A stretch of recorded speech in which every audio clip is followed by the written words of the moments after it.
My co-pilot Creed was talking to dead passengers.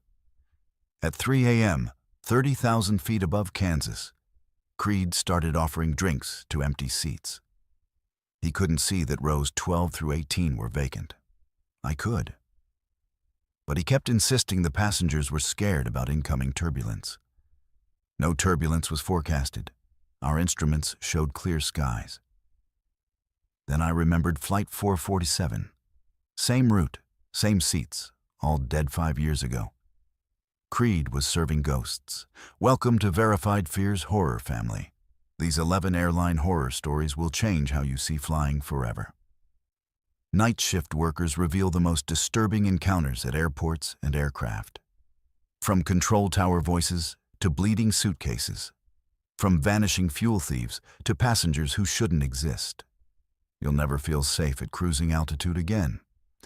These stories will haunt your next flight. My co-pilot Creed was talking to dead passengers at 30,000 feet. The empty seats in rows 12 through 18 were somehow filled with voices only he could hear. I'm Freya, and I've been flying commercial aircraft for United Airlines for 12 years. I've seen everything from medical emergencies to engine failures, but nothing prepared me for what happened on Flight 447 from Seattle to Miami 3 months ago. It was a typical red-eye departure, scheduled to leave SeaTac at 11:47 p.m. and arrive in Miami at 7:15 a.m. Eastern Time. The passenger load was light, only 17 souls on board, which isn't unusual for a Tuesday night flight in November. Most passengers settled in quickly, pulling blankets over their heads and dimming their reading lights within the first hour of flight. Creed had been my co-pilot for 8 months, and we worked well together. He was methodical, precise, and had an excellent understanding of weather patterns across the southern flight corridor. During our pre-flight briefing, everything checked out perfectly. Weather was clear from Washington State through Texas, with only minor headwinds that would add maybe 10 minutes to our flight time. The Boeing 737-800 had just completed its scheduled maintenance cycle 2 days prior, and all systems were functioning within normal parameters. The first 3 hours of flight were completely routine. We maintained our assigned altitude of 35,000 feet, navigating around a small weather system over northern Colorado before settling into the smooth air over Kansas. I was reviewing our fuel consumption reports when I noticed Creed adjusting his headset and looking back toward the passenger cabin. At first, I thought he might be checking on a flight attendant call light or responding to some passenger request. But our cabin crew hadn't contacted the cockpit since takeoff. "Everything all right?" I asked him, keeping one eye on our navigation display. We were still 2 hours out from Miami, flying over the dark expanse of the Great Plains, with nothing but scattered farmhouse lights visible below us. Creed nodded, but continued glancing toward the cabin. Just listening to the passengers. Some of them seemed concerned about the ride getting rough. He reached for his flight manual and started flipping through the weather section, which struck me as odd since our meteorological radar wasn't showing any precipitation or turbulence ahead of us. I checked our passenger manifest on the electronic flight bag. 17 passengers total, distributed mostly in the forward cabin, with only 3 people seated aft of row 10. The cabin was unusually quiet, which made sense given that most red-eye passengers try to sleep through the entire flight. I glanced back through the cockpit door's small window and could see our lead flight attendant, Sarah, reading a magazine at her jump seat. The cabin lighting was dimmed to night mode, and I could make out the silhouettes of sleeping passengers, their seats reclined and blankets pulled up. 20 minutes later, Creed started speaking in a low, conversational tone. At first, I thought he was talking to me, but when I looked over, he was facing the cabin and nodding as if responding to someone. His voice was calm and reassuring, the same tone he used when making passenger announcements during normal turbulence. "I understand your concern," he was saying quietly. "We're monitoring the weather conditions very closely, and I want you to know that we've flown this route hundreds of times. The turbulence you're worried about typically doesn't develop until we're further south, around the Arkansas-Louisiana border." He paused, as if listening to a response. No. You don't need to worry about that. Modern aircraft are designed to handle much more stress than anything Mother Nature can throw at us." I felt a chill run down my spine. Creed was having a detailed conversation with someone, but our intercom system wasn't activated, and I couldn't hear any voices coming through the cabin communication system. I pressed the flight attendant call button, and Sarah appeared at the cockpit door within 30 seconds. "Is everything okay up here?" she asked, glancing between Creed and me with a concerned expression. "Sarah, are any passengers awake back there? Anyone expressing concerns about turbulence or asking questions about the flight?" I kept my voice low, not wanting to alarm her unnecessarily. She looked puzzled. "No, Captain. Everyone's been asleep for the past hour. It's been the quietest red-eye I've worked in months." "Why do you ask?" I glanced at Creed, who was still facing the cabin and occasionally nodding. He seemed completely absorbed in his conversation with invisible passengers. "Has anyone from the cabin tried to contact the cockpit in the last 20 minutes?" "Not at all. The cabin's been completely peaceful." "Should I check on something specific?" Sarah's expression grew more concerned as she noticed Creed's behavior. "No, that's fine. Thanks, Sarah. Just checking on passenger comfort." I waited until she returned to her station before addressing my co-pilot directly. "Creed, who exactly are you talking to?" I tried to keep my voice steady and professional, but I could feel anxiety building in my chest. He turned toward me with a genuinely confused expression. "The passengers in rows 12 through 18. They're asking about the weather conditions ahead of us. Apparently, some of them have experienced severe turbulence on this route before, and they're concerned about what we might encounter over Arkansas." He gestured toward the cabin, as if the conversation was perfectly normal. I pulled up our seating chart on the electronic display. Rows 12 through 18 were completely empty. According to our passenger manifest, the furthest back anyone was seated was row 11, and that was an elderly gentleman who had been fast asleep since before we reached cruising altitude. The entire aft section of our aircraft was vacant. "Creed, look at the seating chart," I said, angling the display so he could see it clearly. "There's nobody sitting in those rows. The back of the plane is empty."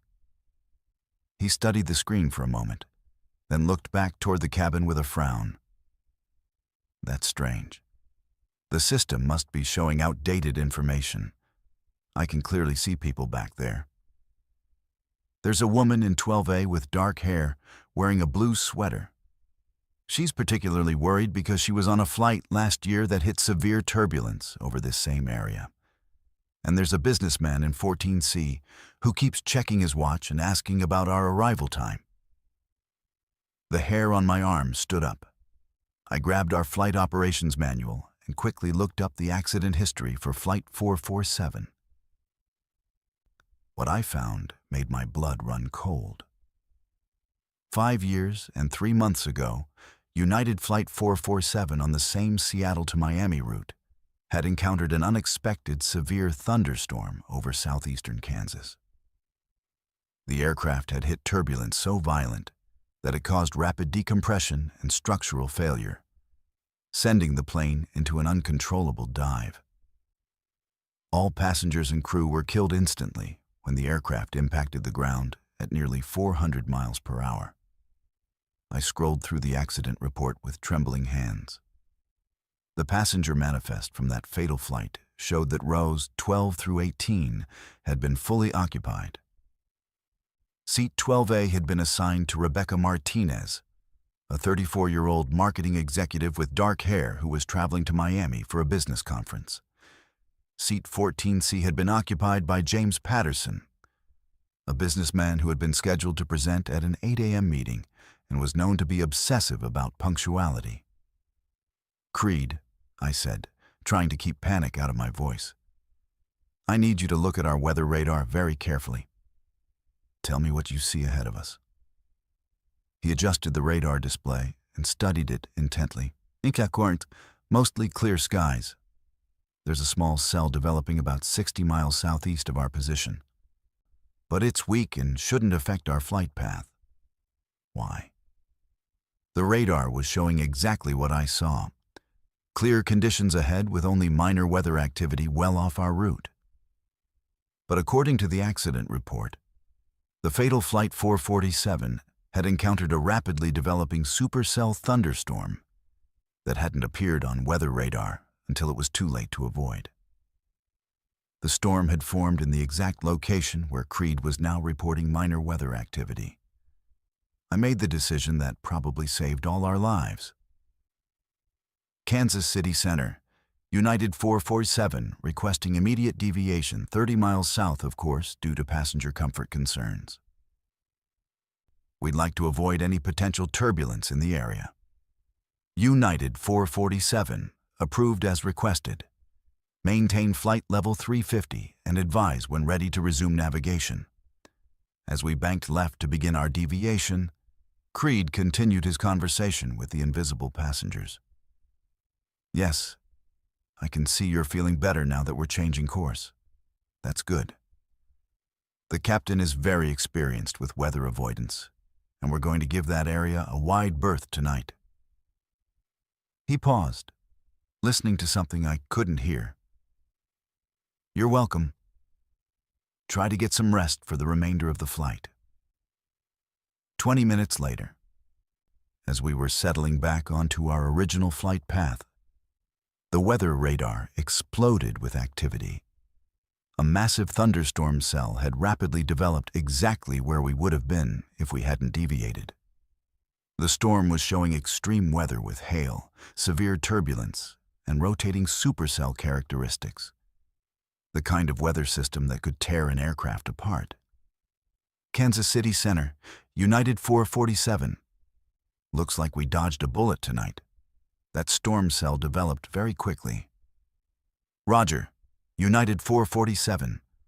We're showing that system as extremely dangerous with reports of funnel cloud activity. Good call on the early deviation. For the rest of the flight, Creed gradually stopped his conversations with the phantom passengers.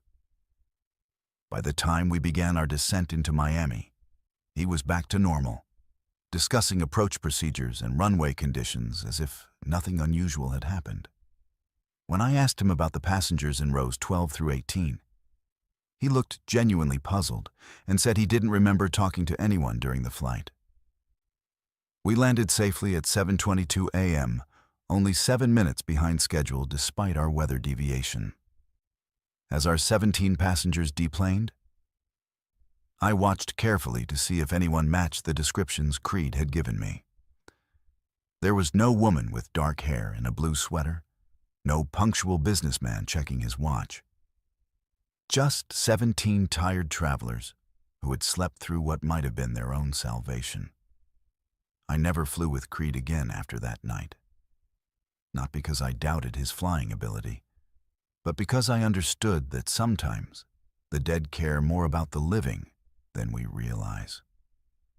Flight 447's original passengers had tried to save us from repeating their fate, speaking through the only person on board who could hear their warnings.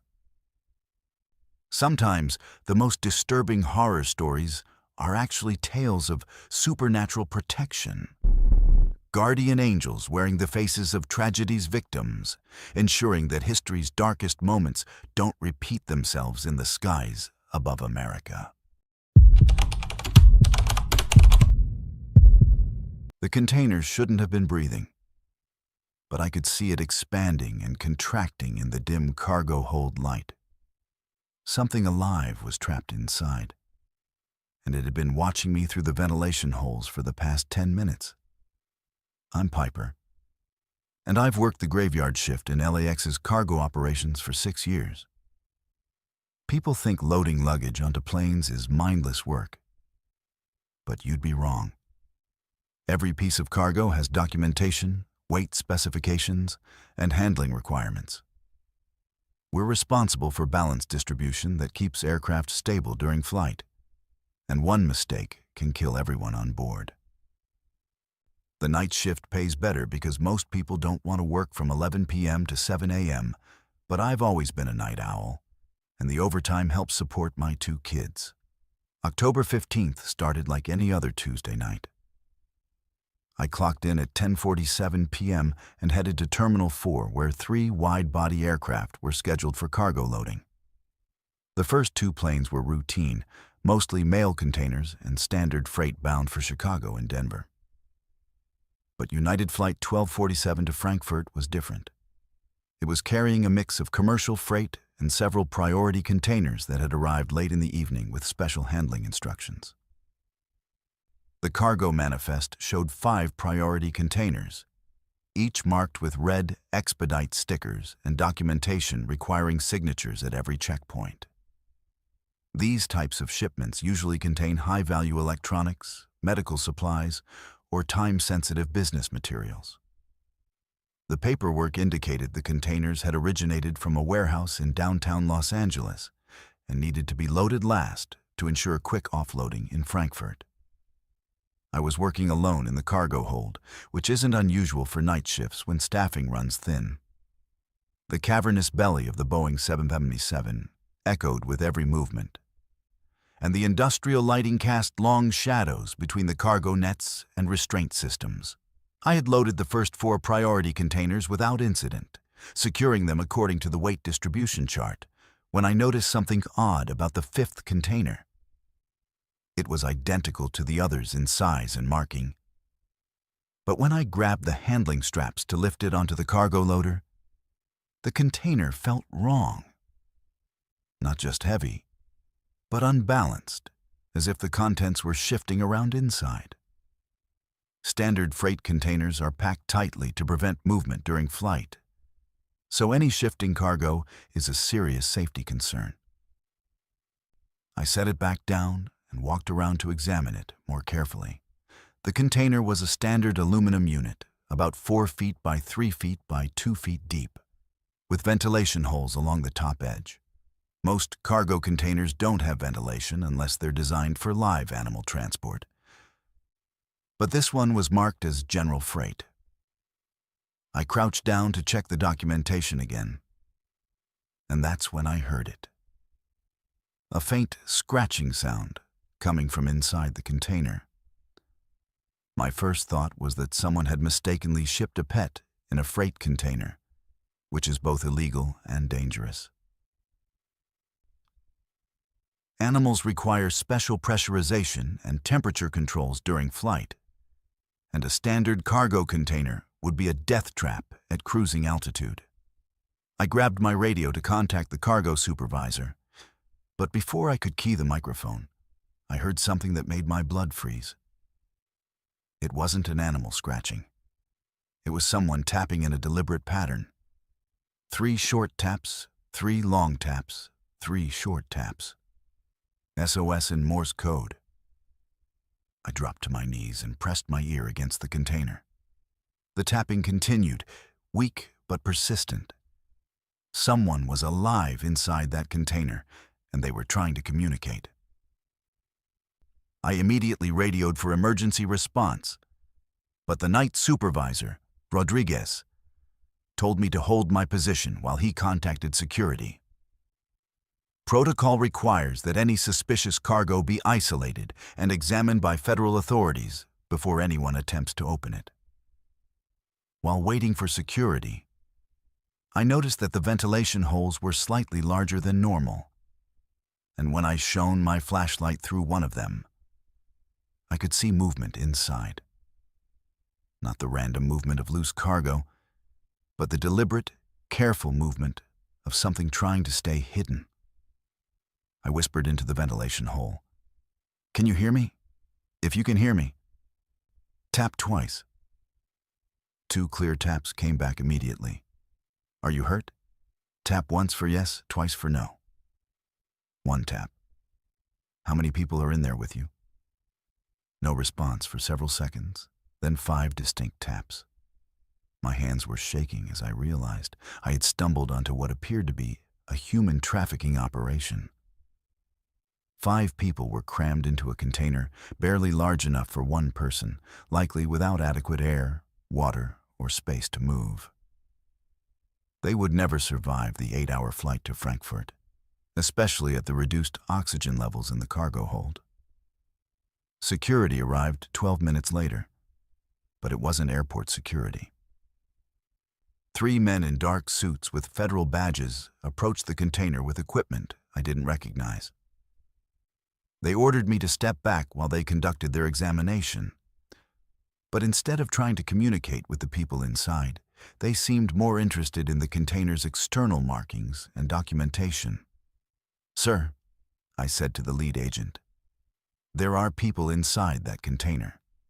They're injured, and they've been signaling for help. We need to get them out immediately." The agent looked at me with an expression I couldn't read. "Mr. Piper, I need you to understand that this is now a federal investigation. You're not to discuss what you've seen here with anyone, including other airport personnel. We'll handle the situation from here. But they need medical attention. They've been tapping SOS signals and—" "I understand your concern. But these individuals are part of an ongoing operation. Opening that container prematurely could compromise months of investigative work and put more lives at risk." Something about his response didn't feel right. If this was a rescue operation, why weren't there paramedics on scene? Why wasn't anyone making an effort to communicate with the people inside?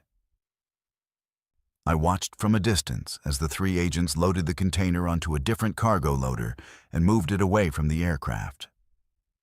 That's when I noticed something that chilled me to the bone. As they were wheeling the container away, I could see one of the agents covering the ventilation holes with black tape. If there were people inside that container, he had just cut off their air supply. I followed at a distance as they transported the container to a loading dock on the far side of the cargo area, near a section of the airport that I had never seen used for commercial flights. A white van was waiting with its rear doors open, and several more men in similar dark clothing were standing nearby. They loaded the container into the van quickly and efficiently, like they had done this many times before.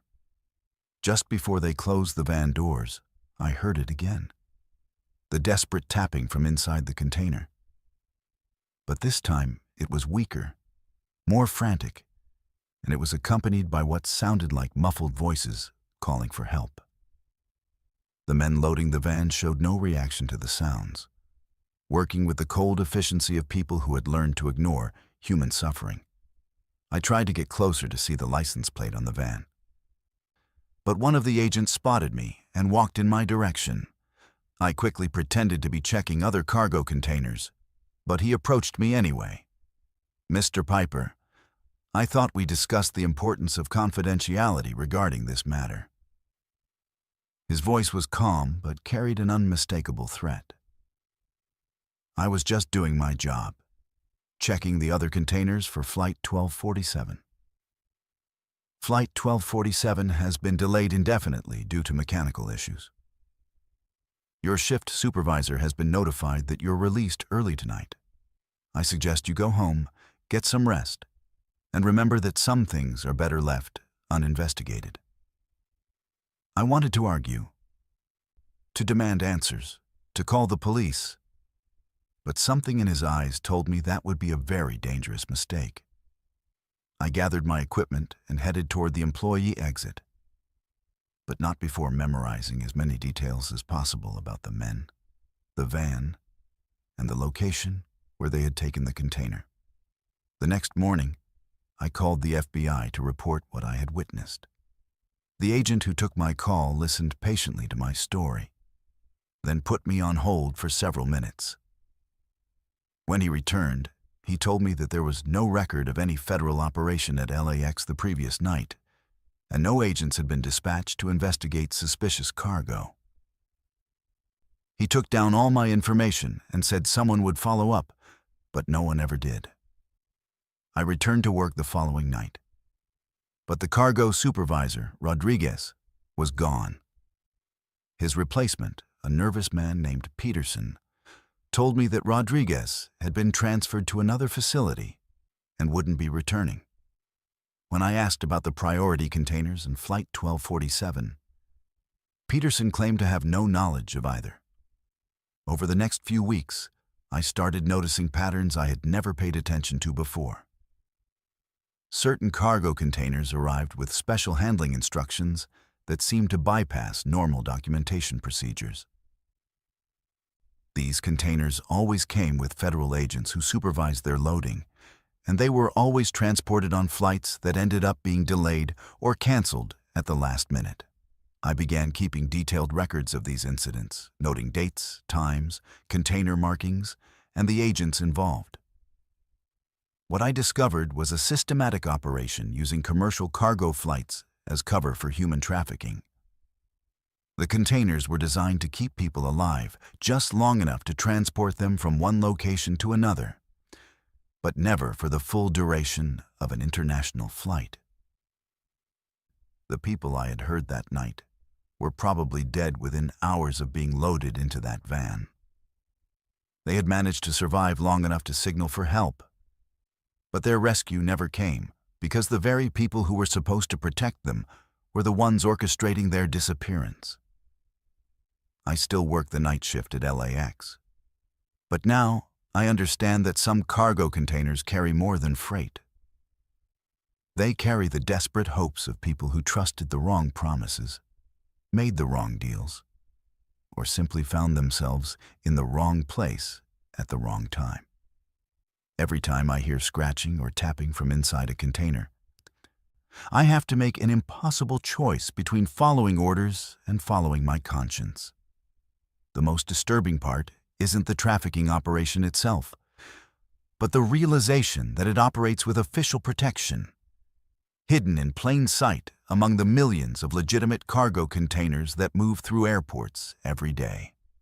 Sometimes the real horror isn't supernatural or unexplained.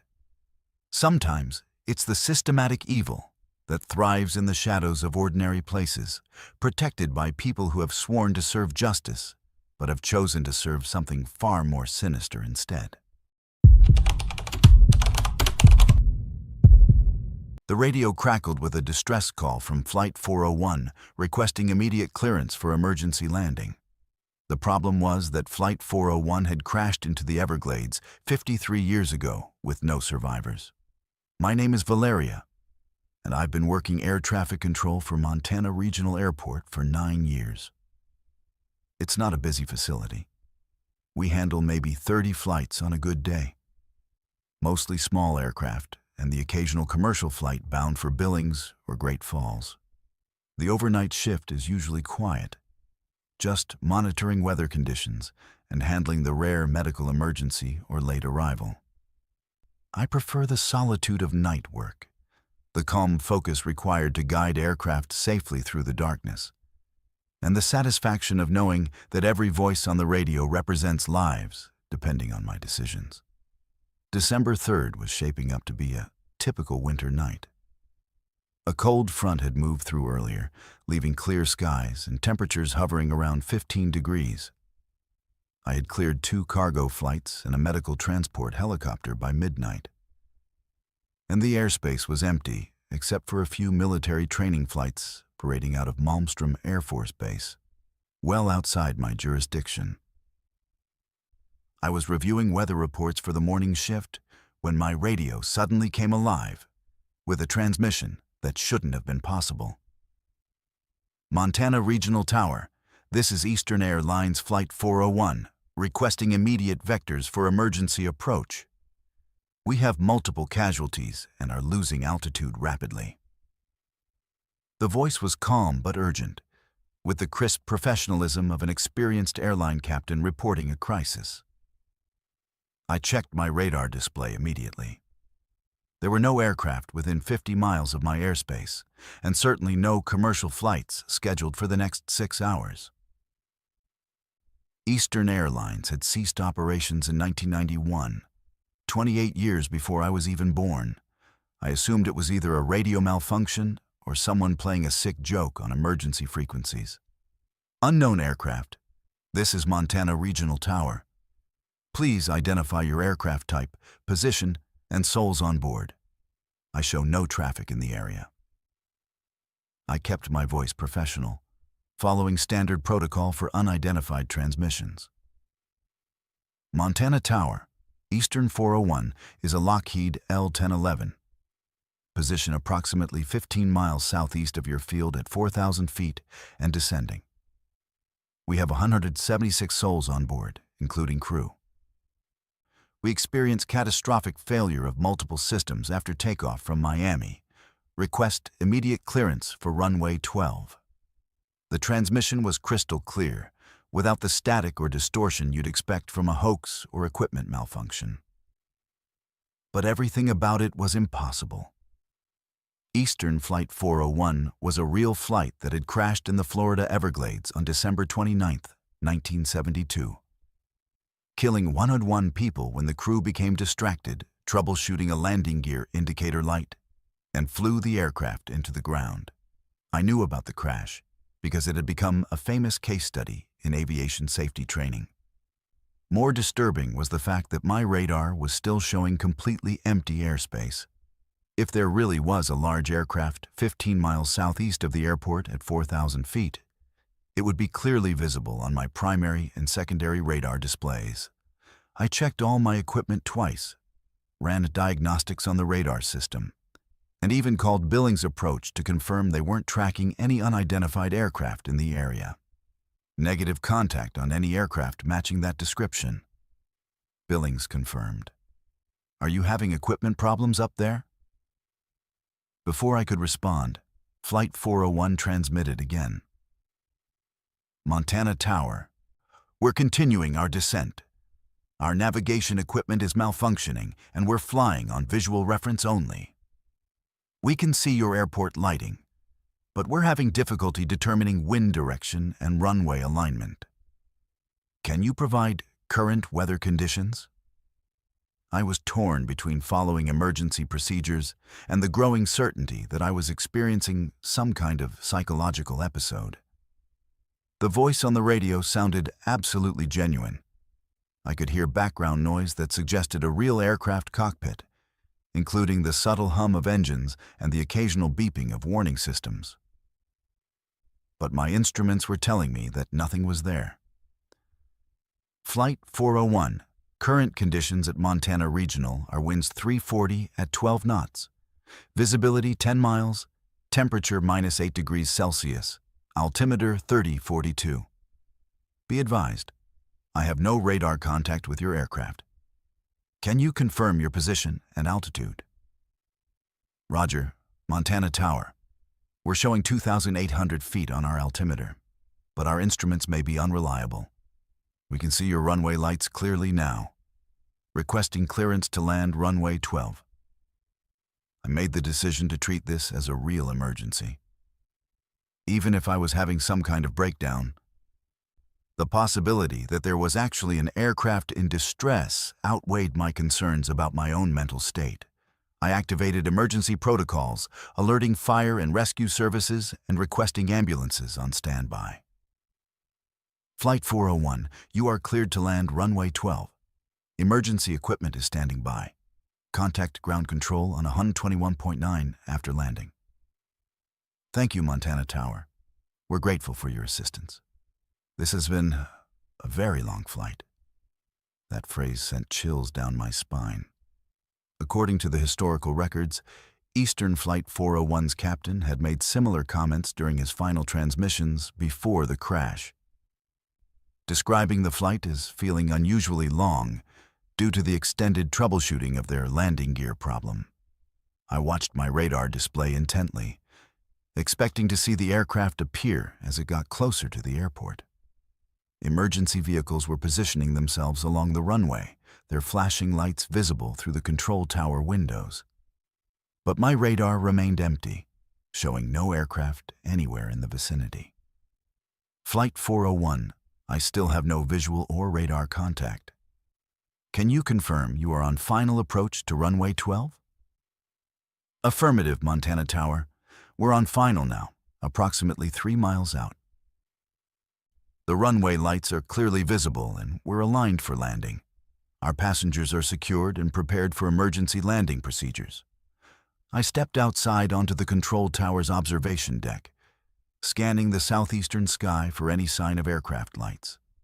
The night was crystal clear, with unlimited visibility and no clouds that could obscure an approaching aircraft. I should have been able to see landing lights, navigation strobes, or any indication of a large commercial aircraft on final approach. But the sky was completely empty. Flight 401, this is Montana Tower. I need you to turn on all exterior lighting and confirm your distance from the runway threshold. All lights are on, Montana Tower. We're approximately 1 mile out and should be touching down momentarily. We want to thank you for your professionalism during this emergency. Your guidance may have saved many lives tonight. I stood on the observation deck, watching the empty runway, as Flight 401 reported touchdown. Montana Tower, Flight 401 is safely on the ground. We're clearing the runway and shutting down engines. Emergency crews can approach the aircraft. The emergency vehicles rushed toward the runway, but they found nothing. The runway was completely empty, with no signs that any aircraft had ever been there. No tire marks, no heat signatures, no physical evidence of a landing. The fire chief radioed me asking for clarification on the aircraft's location, but I had no answer to give him. Flight 401, please contact ground control for taxi instructions to the terminal. I transmitted hopefully, but there was no response. The radio frequency had gone silent, returning to the normal background static of an empty channel. I spent the rest of my shift reviewing the incident, checking and rechecking all equipment, and trying to find a rational explanation for what had happened. The airport's digital recording systems had captured every transmission from Flight 401, but when I played them back, the audio was eerily different. The background cockpit sounds were gone, replaced by a strange electronic humming that didn't sound like any aircraft I had ever heard. The next morning, I researched Eastern Flight 401 in much greater detail. What I discovered was that the crew had been trying to reach Miami International Airport when they crashed, but their navigation equipment had malfunctioned, leaving them confused about their exact position and altitude. The captain had been requesting vectors and emergency landing clearance when the aircraft flew into the ground at 227 miles per hour. More disturbing was the discovery that other air traffic controllers had reported similar incidents over the years. Always on December 3rd, always involving Flight 401, and always requesting emergency landing clearance at airports across the country. The transmissions were always recorded, but radar never showed any corresponding aircraft, and no physical evidence of the flights was ever found. I learned that December 3rd was significant because it was exactly 3 weeks before the anniversary of the crash. Aviation psychologists theorized that the crew might be trapped in some kind of temporal loop, endlessly repeating their final flight and trying to find a safe place to land. Each transmission represented their ongoing attempt to save the lives they had lost 53 years ago. I continued working air traffic control, but I was never quite the same after that night. Every December 3rd, I volunteered for the overnight shift, waiting to hear from Flight 401 again. Sometimes they called, sometimes they didn't. But when they did, I always provided the same professional service, guiding them through their eternal emergency with the same care I would show any aircraft in distress. The most unsettling part wasn't the impossibility of the situation, but the realization that some emergencies never end. Somewhere in the radio waves that connect aircraft to the ground, Flight 401 is still flying, still requesting emergency landing clearance, still trying to save lives that were lost decades ago. And controllers like me are still there to help them, even knowing that no landing will ever bring them peace. The bloody handprint inside the engine intake was still warm when I found it during my 3 a.m. inspection. What made it impossible was that security footage showed the hangar had been empty all night, and the engine had been running just 6 hours earlier. I'm Arya, and I've been a licensed aircraft maintenance technician for Delta Airlines for 14 years. My specialty is turbofan engine inspection and repair, which means I spend most of my time crawling inside some of the most powerful and dangerous machinery ever built.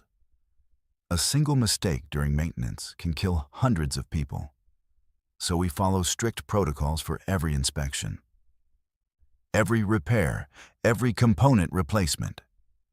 The night shift at Atlanta's Hartsfield-Jackson is where the real work happens. While passengers sleep and dream about their destinations, we're making sure their aircraft won't become their coffins.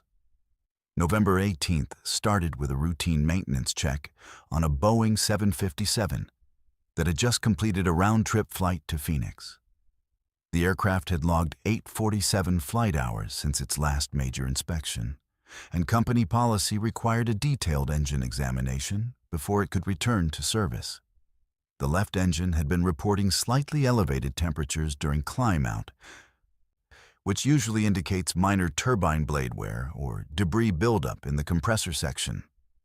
I was working alone in Hangar 7, which isn't unusual for overnight maintenance shifts.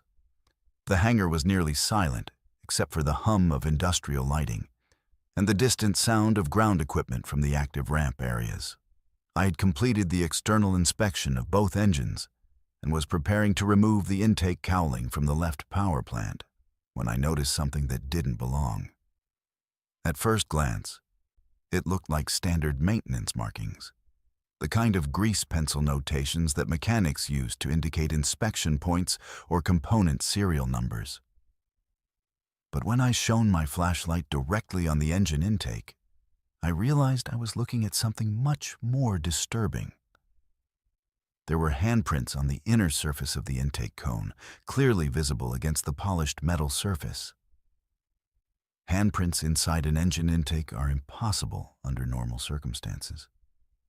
The intake cone is located deep within the engine's air inlet, and accessing it requires specialized tools and safety procedures. More importantly, these handprints appeared to be made with blood, not grease or hydraulic fluid. The prints were dark red, with clear finger ridges and palm patterns that suggested they had been pressed against the metal surface with considerable force. I immediately shut down all hangar lighting and contacted security. Company protocol requires that any evidence of sabotage or tampering be reported immediately, and bloodstains definitely qualified as suspicious circumstances. While waiting for the security supervisor, I used my portable LED work light to examine the prints more carefully. What I saw made my stomach turn. These weren't just random smears or accidental contact marks. Someone had deliberately placed both hands against the inside surface of the engine intake, pressing hard enough to leave detailed fingerprints in what appeared to be fresh blood.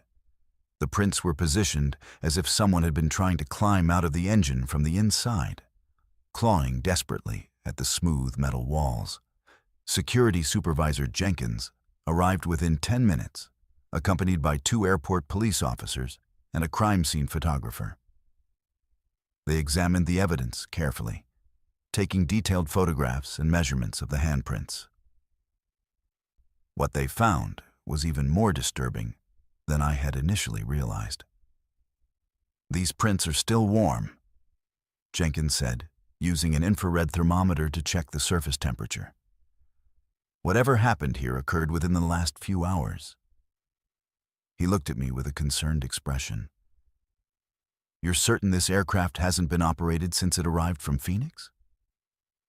I checked the maintenance log again. The aircraft shut down at 9:47 p.m. after arriving on Flight 1832. The engines have been cold since then. Nobody has accessed this hangar except me, and I've been here since 2 a.m. Officer Martinez was examining the security footage on a portable monitor. "We're showing continuous coverage of this hangar from 6 p.m. tonight until now. Nobody entered or exited, except for you at 2:03 a.m. The hangar has been secured and empty for the past 5 hours." That's when Jenkins made a discovery that changed everything. Using a high-powered flashlight, he found additional evidence deeper inside the engine. There are more handprints further back, near the compressor inlet, and what looks like fabric fragments caught on the compressor blades. The fabric was dark blue, consistent with standard airline employee uniforms. Crime scene techs carefully extracted several pieces, including what appeared to be part of a name tag, with partial lettering that read, "OMAS D." The fabric showed signs of extreme heat damage and tearing that suggested violent contact with rotating machinery. "We need to check employee records for anyone named Thomas," Martinez said. "And we need to review the passenger manifest and crew roster for Flight 1832. The investigation revealed something that made everyone involved question the evidence of their own eyes. Flight 1832's crew roster included First Officer David Thomas, a 15-year veteran with an exemplary safety record. But according to the flight crew, Thomas had completed the flight normally, gone through standard post-flight procedures, and left the airport at approximately 10:30 p.m. to drive home to his apartment in Marietta. More disturbing was the discovery that David Thomas had been found dead in his apartment at 11:15 p.m., apparently from a massive heart attack. The medical examiner estimated time of death at approximately 10:45 p.m., which was 15 minutes after he had left the airport and more than 4 hours before I had discovered the handprints in the engine. "Let me understand this correctly," Detective Rodriguez said during his interview with me the next morning. "You found fresh blood evidence suggesting that someone was inside an engine that hadn't been running for over 5 hours, and that someone appears to be a pilot who died of natural causes at home 4 hours before you made the discovery." I nodded, knowing how insane it sounded. "The handprints were warm, Detective. The blood was still tacky to the touch. Whatever happened in that engine occurred recently, not hours ago." The investigation continued for 3 days, with federal aviation authorities joining local police in trying to explain the physical evidence. The DNA analysis of the blood came back as a positive match for David Thomas, confirming that it was his blood inside the engine. But toxicology reports showed no evidence of trauma or foul play in his death. He had simply suffered a massive cardiac event while sitting in his living room chair. The fabric analysis was even more puzzling. The pieces recovered from the engine compressor matched Thomas's uniform shirt, but the shirt he was wearing when his body was discovered was intact and showed no signs of damage or missing fabric. It was as if 2 versions of the same shirt existed simultaneously. "I've been investigating aviation accidents for 22 years, Federal Aviation Inspector Hawkins told me. "I've seen mechanical failures, pilot error, sabotage, and weather-related crashes. But I've never encountered physical evidence that suggests someone was inside an engine after they were already dead." The official report classified the incident as unexplained physical evidence with no safety implications for aircraft operations. The engine was completely disassembled, inspected, and rebuilt with new components before being returned to service. But the investigators never found a rational explanation for how David Thomas's blood and uniform fragments had appeared inside an engine that hadn't been running since before his death. I continued working night maintenance shifts, but I started paying attention to details I had never noticed before. Engines that had been shut down for hours sometimes showed signs of recent heat buildup. Aircraft that had been secured and empty overnight occasionally contained personal items that hadn't been there during pre-shift inspections. Most disturbing were the maintenance logs that sometimes contained entries in handwriting I didn't recognize, documenting work that had never been performed. 6 months later, I learned about similar incidents at other maintenance facilities across the country, always involving recently deceased airline personnel, always discovered during overnight shifts, and always leaving behind physical evidence that contradicted the timeline of events. The common factor was that the deceased individuals had all died suddenly while off duty, often from heart attacks or other medical emergencies. Aviation psychologists theorize that some airline personnel become so emotionally connected to their aircraft that death doesn't immediately sever their sense of professional responsibility. They continue trying to perform their duties, inspecting engines, checking systems, and ensuring aircraft safety even after their physical bodies have stopped functioning. I still work the night shift, still perform detailed engine inspections, and still find evidence that defies logical explanation. Sometimes it's handprints in impossible locations. Sometimes it's tools arranged in patterns that suggest recent use. And sometimes it's just the feeling that someone else is in the hangar with me, continuing their work in the shadows between life and death. The most disturbing realization isn't that dead airline personnel continue working after death, but that their dedication to safety extends beyond the grave. They're still trying to protect passengers, still performing inspections, still maintaining the aircraft they served in life. In an industry where human error can cause mass casualties, perhaps some professionals are simply too committed to their responsibilities to let death interfere with their duties. The elderly woman in 13F had boarded at every single stop on our cross-country red-eye, but her name never appeared on any passenger manifest. She kept whispering about crashes that hadn't happened yet, and her boarding pass was dated 37 years in the future. I'm Adeline, and I've been a senior flight attendant with American Airlines for 19 years.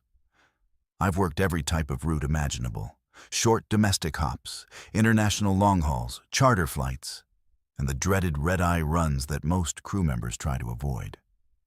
There's something uniquely challenging about overnight flights. Passengers are irritable, cabin service is minimal, and you're fighting your own circadian rhythms while trying to maintain professional composure. But the red-eyes pay well, and after nearly 2 decades in the industry, I thought I had seen every possible passenger situation. Flight 2847 from Los Angeles to Boston was scheduled as a multi-stop overnight service, with brief stops in Phoenix, Denver, and Chicago. It's not a popular routing. Most passengers prefer direct flights.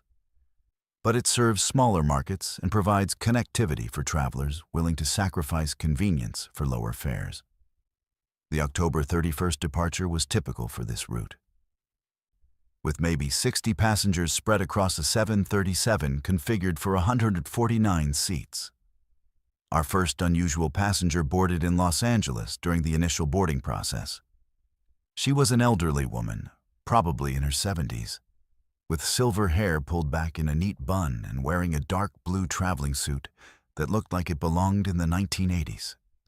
She moved slowly down the aisle with the careful precision of someone who had flown extensively, but was no longer confident about navigating crowded aircraft. What caught my attention was her seat selection. She had chosen 13F, a window seat in what's traditionally considered an unlucky row.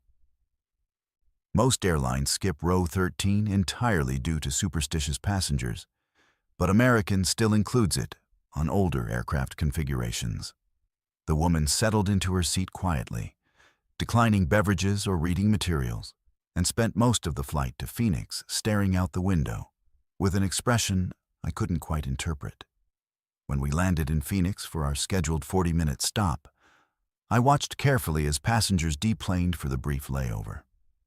Some were continuing to Boston, others were ending their journey in Phoenix, and a few new passengers would be boarding for the next segment.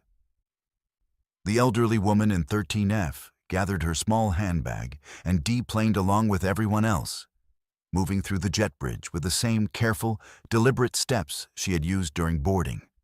During the Phoenix boarding process, I was busy with cabin preparations and passenger assistance. But I noticed the same elderly woman walking down the aisle toward her seat. She was wearing the identical dark blue suit, carrying the same small handbag, and she moved with the exact same careful precision I had observed in Los Angeles. She settled into seat 13F as if she had never left. "Excuse me," I said, approaching her seat with my most professional smile. "I believe I saw you deplane in Phoenix. Are you continuing with us to Boston?" She looked up at me with pale blue eyes that seemed strangely familiar, though I was certain I had never met her before. "Yes, dear. I always fly this route. It's important that I complete the journey." I checked my passenger manifest on the electronic tablet, but there was no record of anyone assigned to seat 13F for the Phoenix to Denver segment. The seat showed as available, which should have been impossible if she had a valid boarding pass. "Ma'am, could I see your boarding pass? I want to make sure your seat assignment is correct." She handed me a standard American Airlines boarding pass.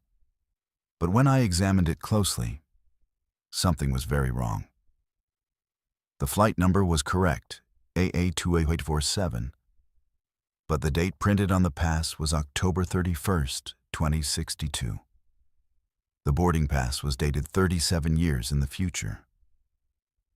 "I think there might be an error with your boarding pass," I said carefully. "The date seems to be incorrect." "Oh, that," she said with a gentle smile. "Time moves differently when you're trying to prevent something terrible. The important thing is that I'm here to help." Before I could ask her to clarify what she meant, other passengers were settling into their seats and we were preparing for departure to Denver. I made a mental note to discuss the situation with the gate agent in Denver. But for now, seat 13F was empty, according to our records, and the woman seemed harmless enough. During the flight to Denver, I found myself checking on her frequently. She spent the entire segment staring out the window, occasionally writing notes in a small leather journal with handwriting that looked remarkably old-fashioned. When I offered her beverages or snacks, she politely declined, saying she was watching for weather patterns. "Are you a meteorologist?" I asked during one of my checks. "Not exactly, dear, but I've learned to recognize the signs. There's going to be severe turbulence over the Rockies tonight, worse than the forecast indicates. The captain should consider requesting a more southerly route." I thanked her for the information, but our weather radar wasn't showing any significant activity ahead, and air traffic control hadn't issued any turbulence advisories.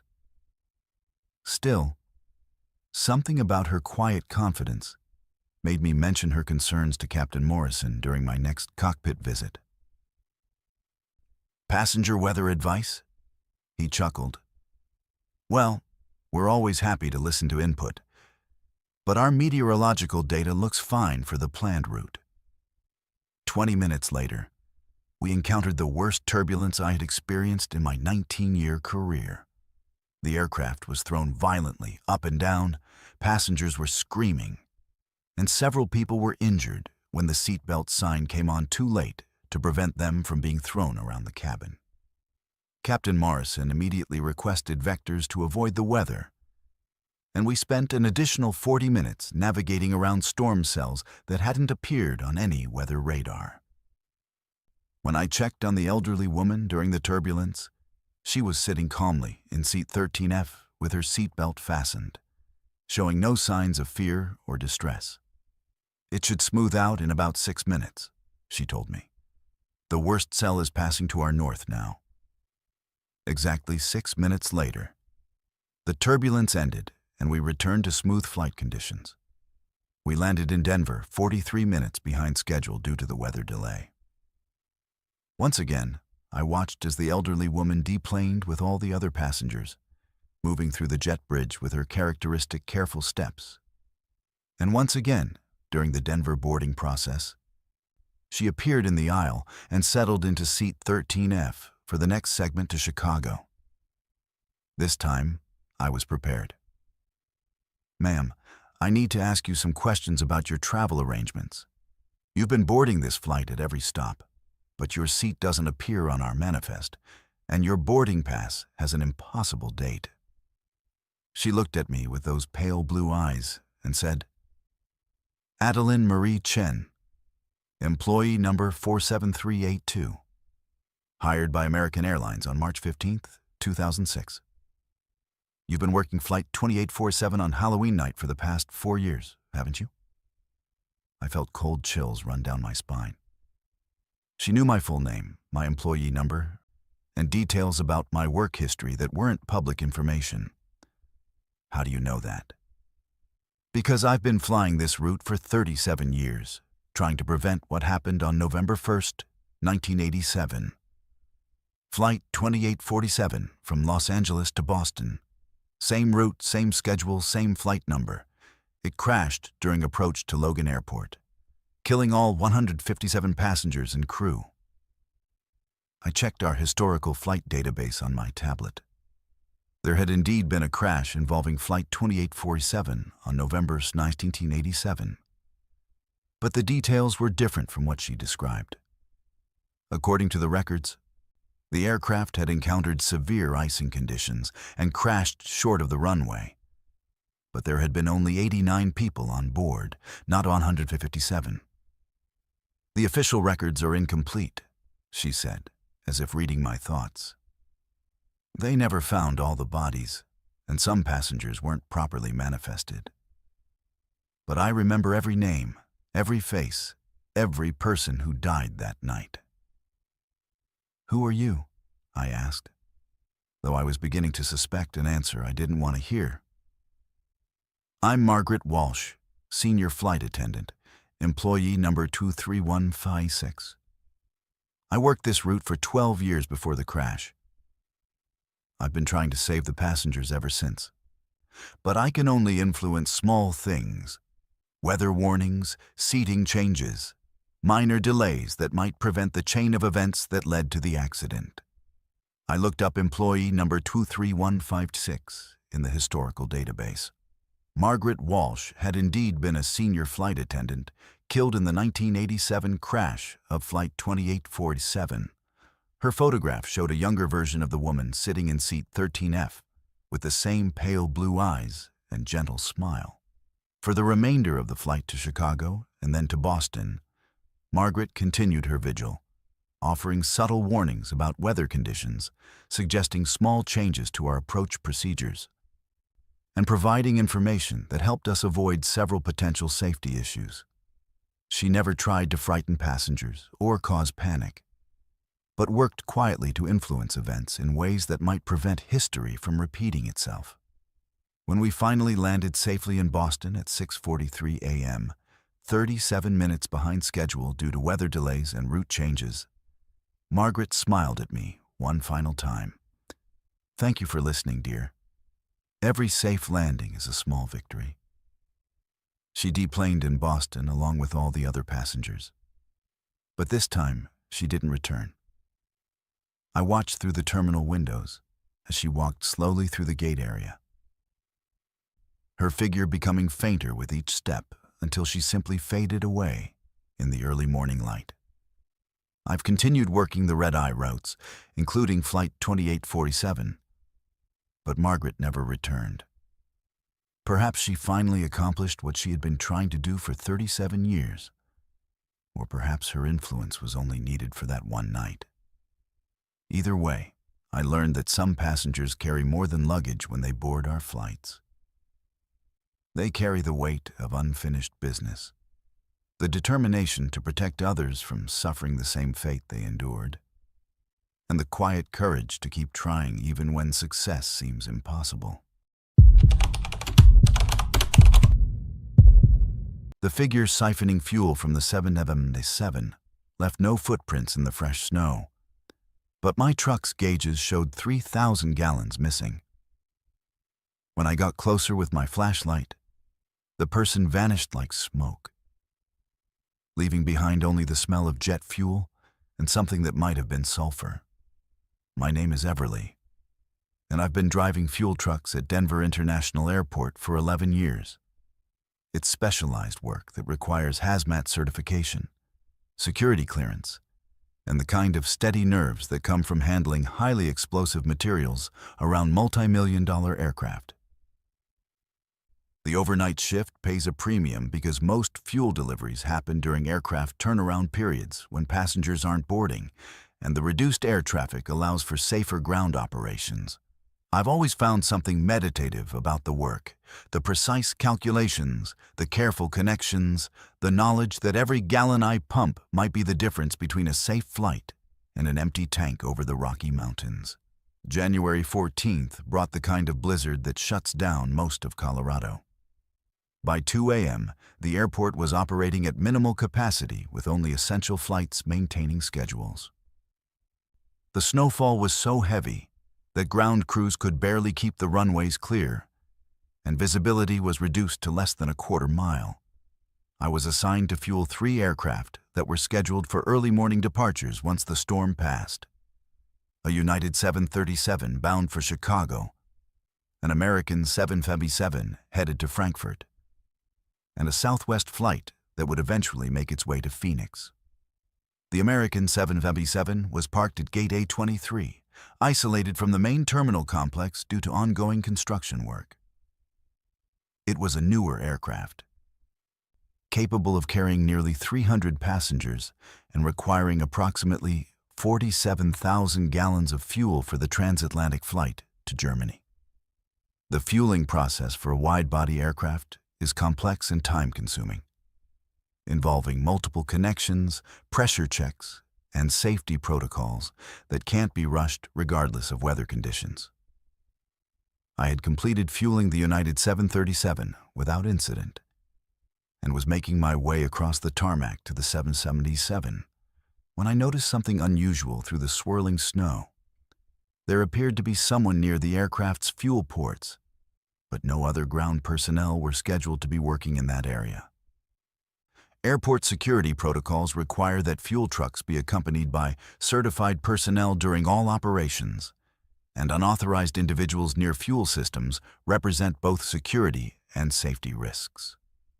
As I drove closer, I could make out a figure in what looked like standard airport ground crew clothing, dark coveralls, and a reflective vest. The person was working methodically around the aircraft's fuel system, but something about their movements seemed wrong. They were too fluid, too precise, like someone who had performed the same actions thousands of times without ever having to think about the individual steps. I parked my fuel truck about 50 feet away and activated the emergency flashers, following standard protocol for approaching an unknown situation involving fuel systems.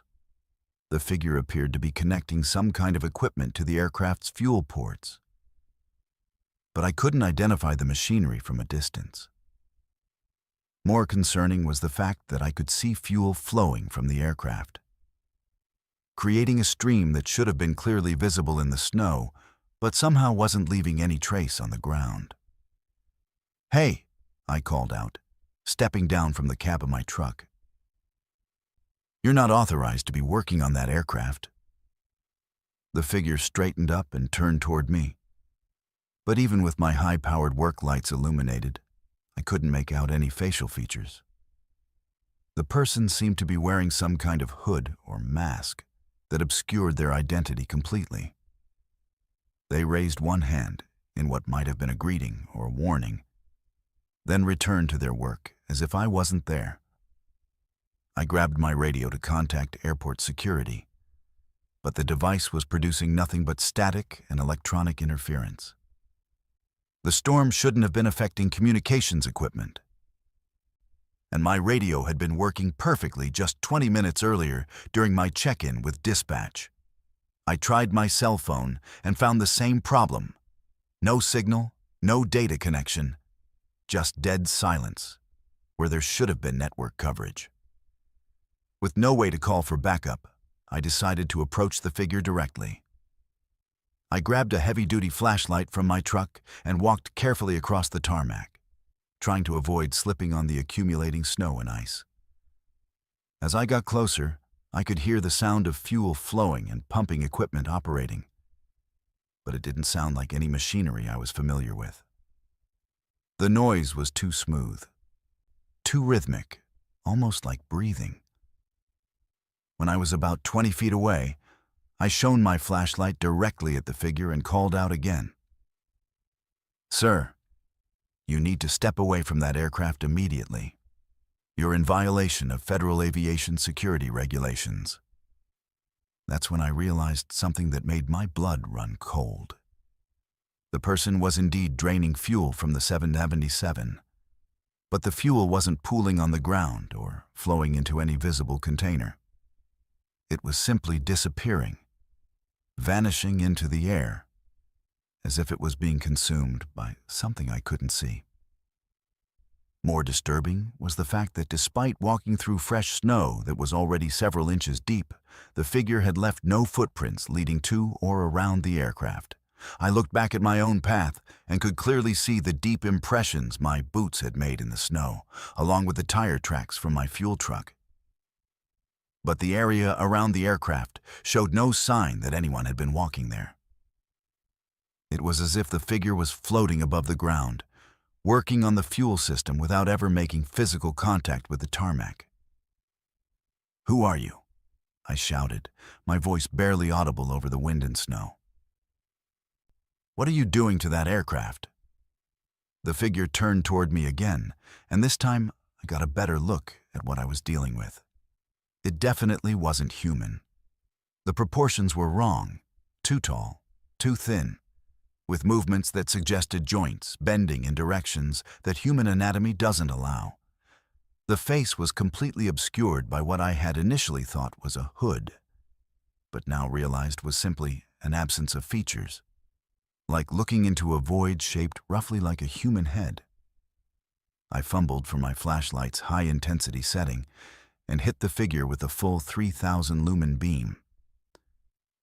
The light passed right through whatever I was looking at, creating no shadow and apparently causing no discomfort or reaction. The thing continued working on the fuel system as if I wasn't there, as if my presence was no more significant than the falling snow. That's when I noticed my fuel truck's gauges.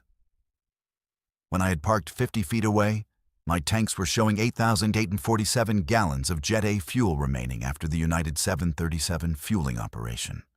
Now the gauges were reading 5,761 gallons, meaning that somehow over 3,000 gallons had disappeared from my truck without any visible transfer lines or pumping operations. I ran back to my truck and tried the engine, desperate to get away from whatever was happening near the 777. The diesel engine turned over, but wouldn't start, even though it had been running perfectly when I parked. All my electrical systems were functioning, but something was preventing the engine from firing. I was stranded in a blizzard with a non-human entity that was apparently stealing fuel through some method that defied physical laws. Looking back at the aircraft, I could see that the figure had finished whatever it was doing and was moving away from the 777. But instead of walking, it seemed to be dissolving into the storm, becoming less solid with each step until it was indistinguishable from the swirling snow. Within moments, there was no sign that anything had ever been there. My truck's engine started immediately once the figure disappeared, and my radio crackled back to life with normal airport communications traffic. I contacted security and reported the incident. But by the time they arrived at Gate A23, the only evidence was the missing fuel from my truck and a strong smell of jet fuel mixed with something else. Something that reminded me of sulfur or burning electrical components. The 777 was thoroughly inspected before its scheduled departure. and maintenance crews found that all fuel systems were intact and functioning normally. However, the aircraft's fuel quantity sensors showed readings that were inconsistent with the amount of fuel that should have been in the tanks based on the previous evening's servicing. The discrepancy matched almost exactly the amount of fuel that had disappeared from my truck. Investigation revealed that similar incidents had been reported at airports across the country over the past several years. Always during severe weather conditions, always involving unexplained fuel disappearances, and always witnessed by a single ground crew member working alone. The common factor was that the affected aircraft were all wide-body jets scheduled for long-haul flights, suggesting that whatever was taking the fuel had a preference for high-capacity fuel systems. Aviation security specialists theorized that the incidents might be related to some kind of advanced fuel theft operation using technology that current detection systems couldn't identify. But the witnesses all described the same impossible characteristics: figures that left no footprints, equipment that transferred fuel without visible connections, and entities that seemed to exist partially outside normal physical constraints. I continued working fuel truck operations, but I started carrying additional detection equipment and maintaining constant radio contact with dispatch during overnight shifts. The entity never returned, at least not when I was present. But other drivers reported similar encounters during severe weather conditions. We learned to work in pairs during storms, and fuel disappearances dropped significantly once we implemented buddy system protocols. The most disturbing aspect wasn't the fuel theft itself, but the realization that something non-human was operating within airport security perimeters, using methods that suggested technology far beyond current human capabilities. Whether it was extraterrestrial, interdimensional, or something else entirely, it had developed an interest in aviation fuel that posed potential risks to flight safety. The thought that passenger aircraft might be taking off with insufficient fuel due to these mysterious disappearances added a layer of anxiety to every fueling operation I performed. The suitcase in Carousel 7 was bleeding through its leather seams, leaving dark stains on the conveyor belt. Inside, I found fresh surgical instruments and a handwritten note warning about Dr. Reese, who harvests organs from sleeping passengers at 30,000 feet. I'm Genevieve, and I've worked baggage handling at Chicago O'Hare for 8 years. People think our job is just throwing suitcases around. But there's a science to it.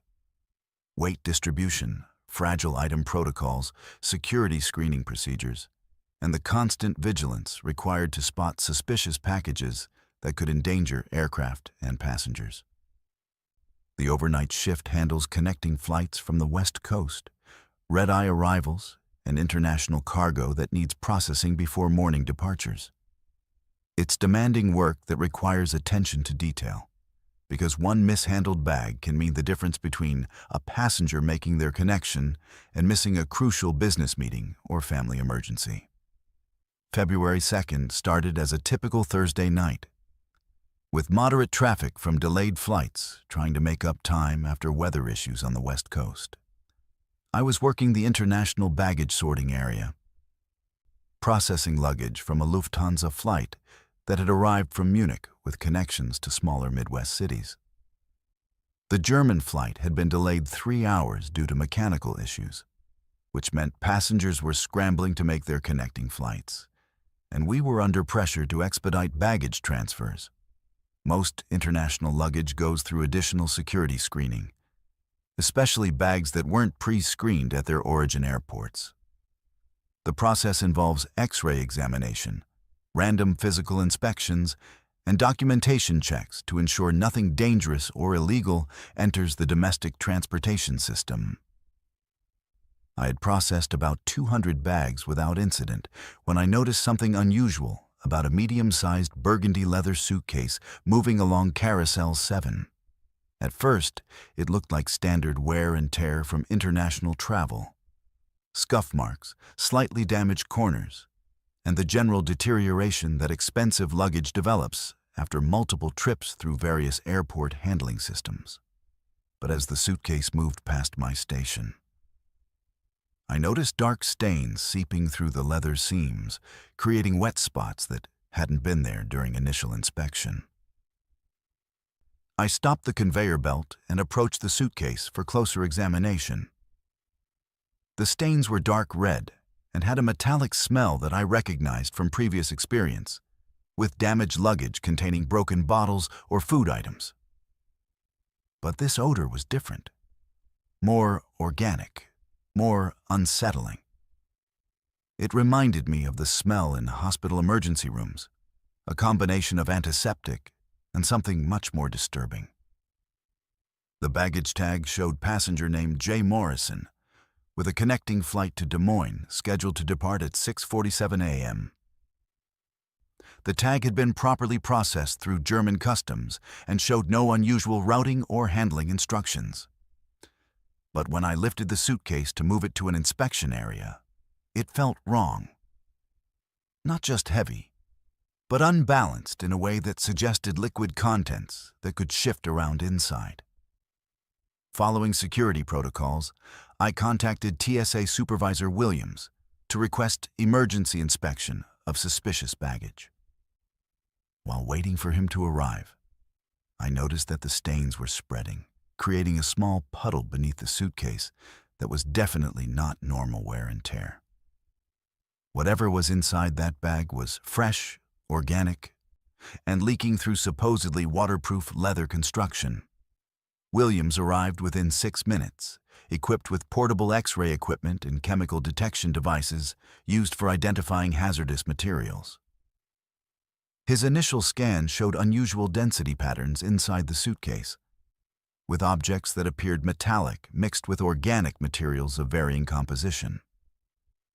The chemical detector registered positive results for several compounds typically associated with medical environments. "We need to open this immediately," Williams said, pulling on protective gloves and preparing sterilized cutting tools. The chemical readings suggest biological materials that could pose health risks. The suitcase wasn't locked, which struck me as odd for international travel containing valuable items.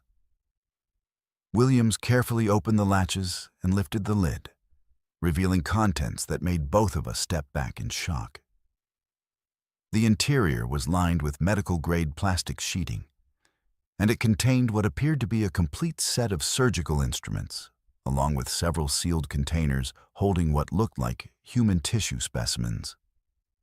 But the most disturbing discovery was a handwritten note placed prominently on top of the surgical tools.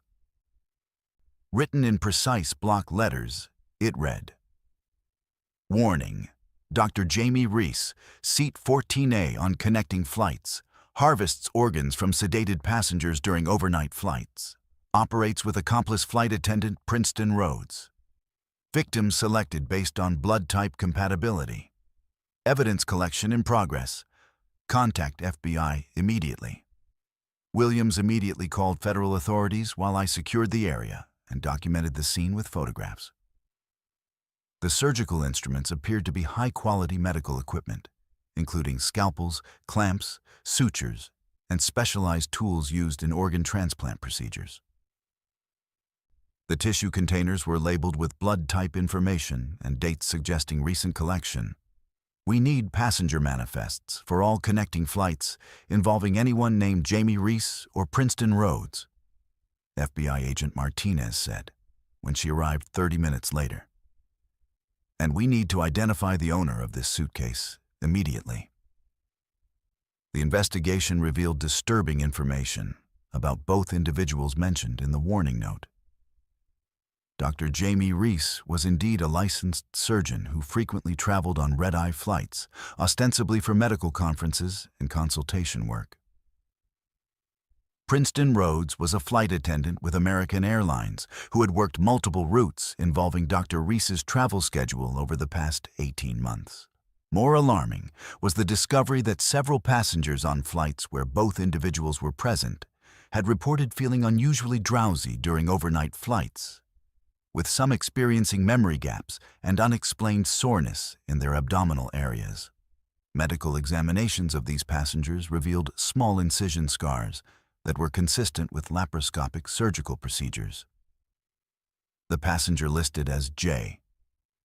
Morrison doesn't exist, Agent Martinez informed me during her follow-up interview. The passport and identification documents associated with that baggage tag are sophisticated forgeries. Someone went to considerable trouble to get this evidence into the transportation system where it would be discovered. The tissue samples in the suitcase were analyzed and found to contain genetic material from 5 different individuals, all of whom had been passengers on flights where Dr. Reese and Princeton Rhodes were present. The surgical instruments contained trace amounts of sedative drugs typically used in anesthesiology, along with DNA evidence linking them to the same passengers. Federal authorities arrested both Dr. Reese and Princeton Rhodes based on the evidence found in the mysterious suitcase. The investigation revealed an extensive organ trafficking network that had been operating for over 2 years, using commercial flights as mobile surgical facilities, where unconscious passengers were subjected to tissue and organ harvesting procedures during overnight flights. The perpetrators would identify passengers with rare blood types or compatible tissue markers through airline medical information databases, Agent Martinez explained. They would then arrange to be on the same flights, sedate selected victims during meal service, perform surgical procedures in aircraft lavatories modified with portable medical equipment, and complete the operations before landing. The harvested organs were sold through international black market networks, with buyers arranged in advance and transactions coordinated through encrypted communication systems. The victims were left with no memory of the procedures due to the amnesia-inducing drugs used during the operations, and most attributed their post-flight discomfort to jet lag or airplane food. What remained unexplained was the identity of the person who had assembled the evidence and arranged for its discovery through the baggage handling system. The sophistication of the operation suggested insider knowledge of both the organ trafficking network and airport security procedures. The mysterious whistleblower had managed to collect incriminating evidence, create false documentation, and ensure the suitcase would be discovered during routine security screening. Someone with access to medical facilities, airline operations, and federal identification systems put this evidence package together, Agent Martinez said. But we may never know who it was, and frankly, we're grateful they did. The case led to enhanced security screening for medical equipment on commercial flights and new protocols for monitoring passenger medical distress during overnight flights. But it also revealed how commercial aviation systems could be exploited by criminal organizations willing to use the enclosed, isolated environment of aircraft for illegal activities that would be impossible to conduct in traditional ground-based facilities. I continued working baggage handling, but with a new understanding of how luggage could contain evidence of crimes that occurred thousands of miles away and tens of thousands of feet above the ground. Every suspicious stain, every unusual odor, every bag that felt wrong became a potential indicator of criminal activity that extended far beyond simple customs violations or contraband smuggling.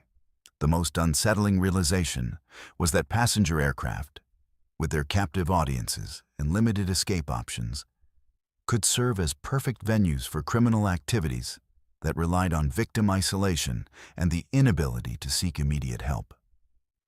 The thought that medical procedures were being performed on unconscious passengers in aircraft lavatories added a new dimension of horror to the routine experience of commercial air travel.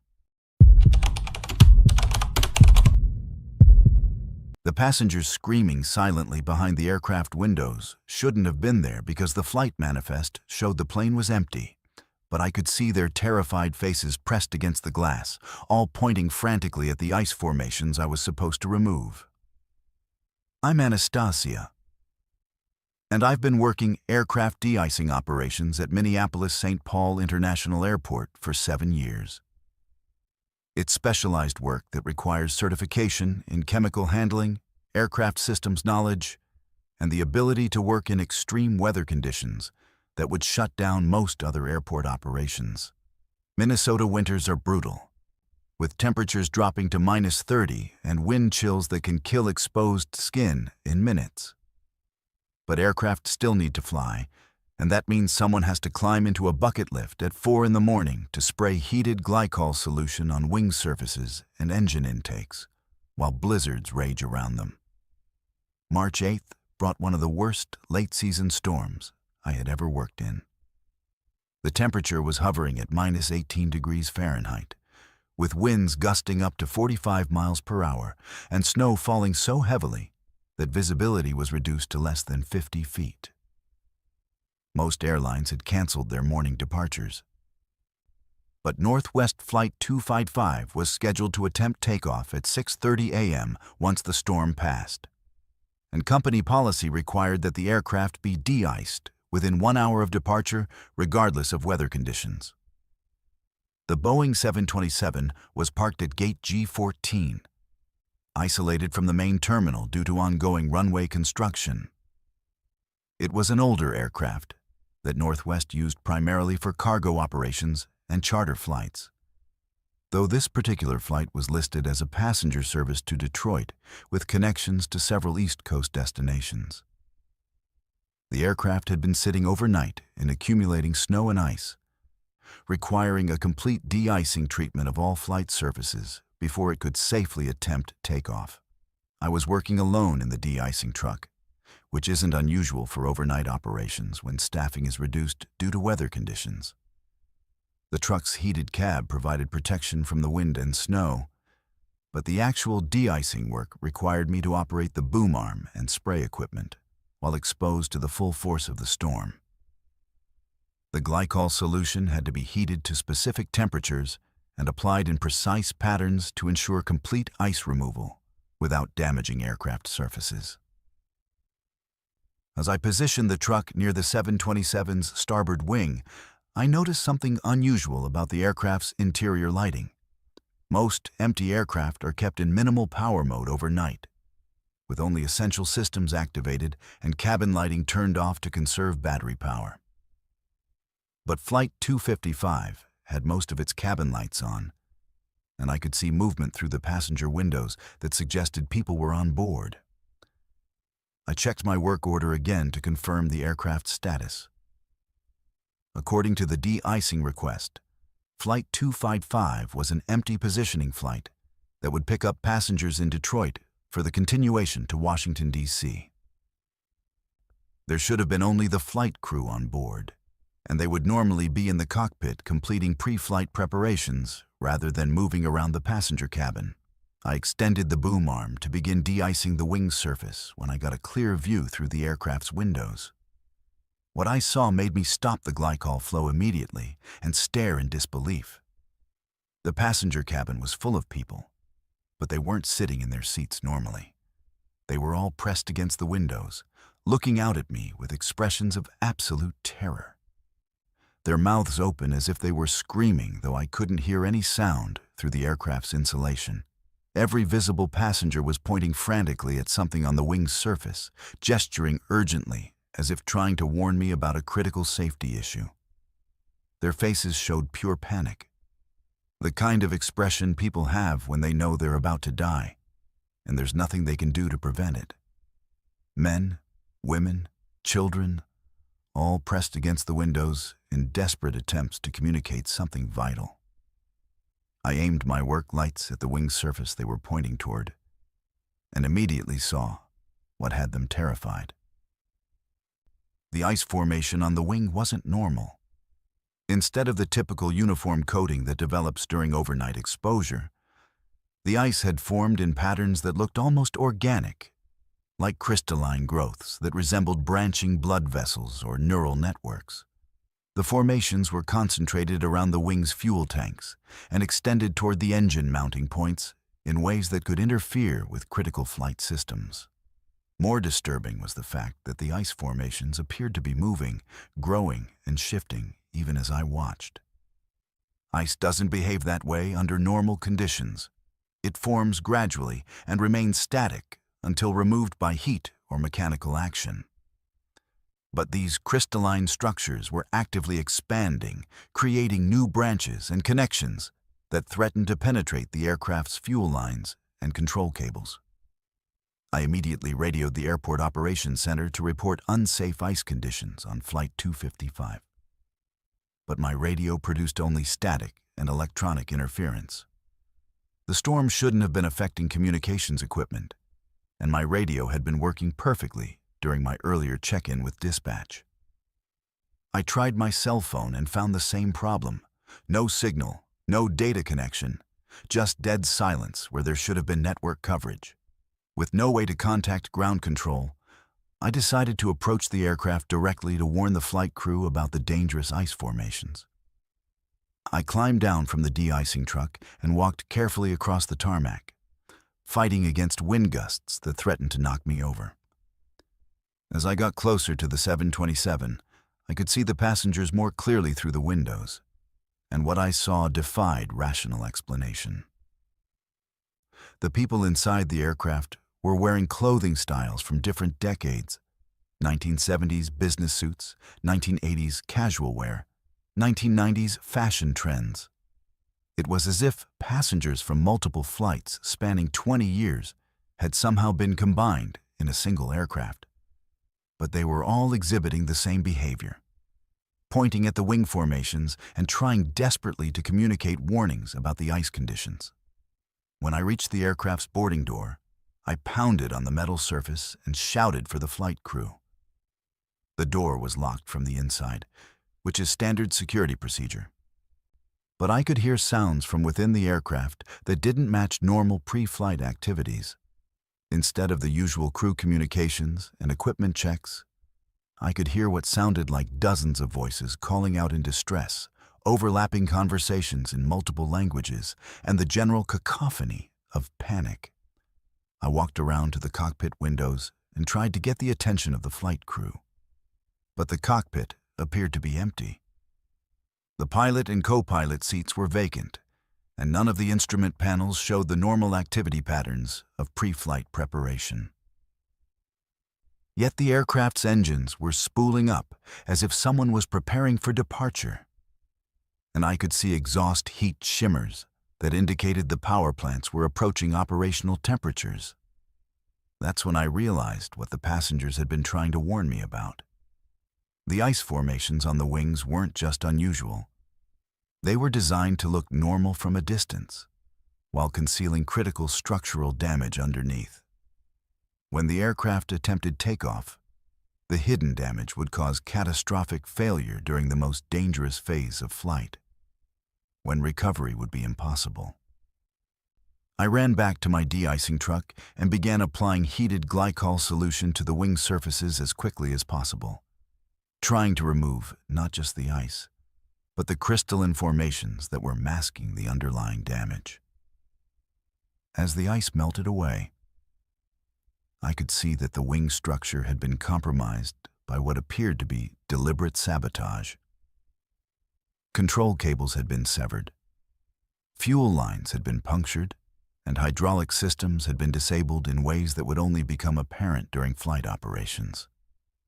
The heated glycol was working, dissolving the ice formations and revealing the extent of the sabotage.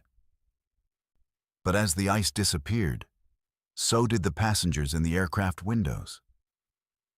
One by one, their terrified faces faded away until the cabin was empty and dark, showing no signs that anyone had ever been on board.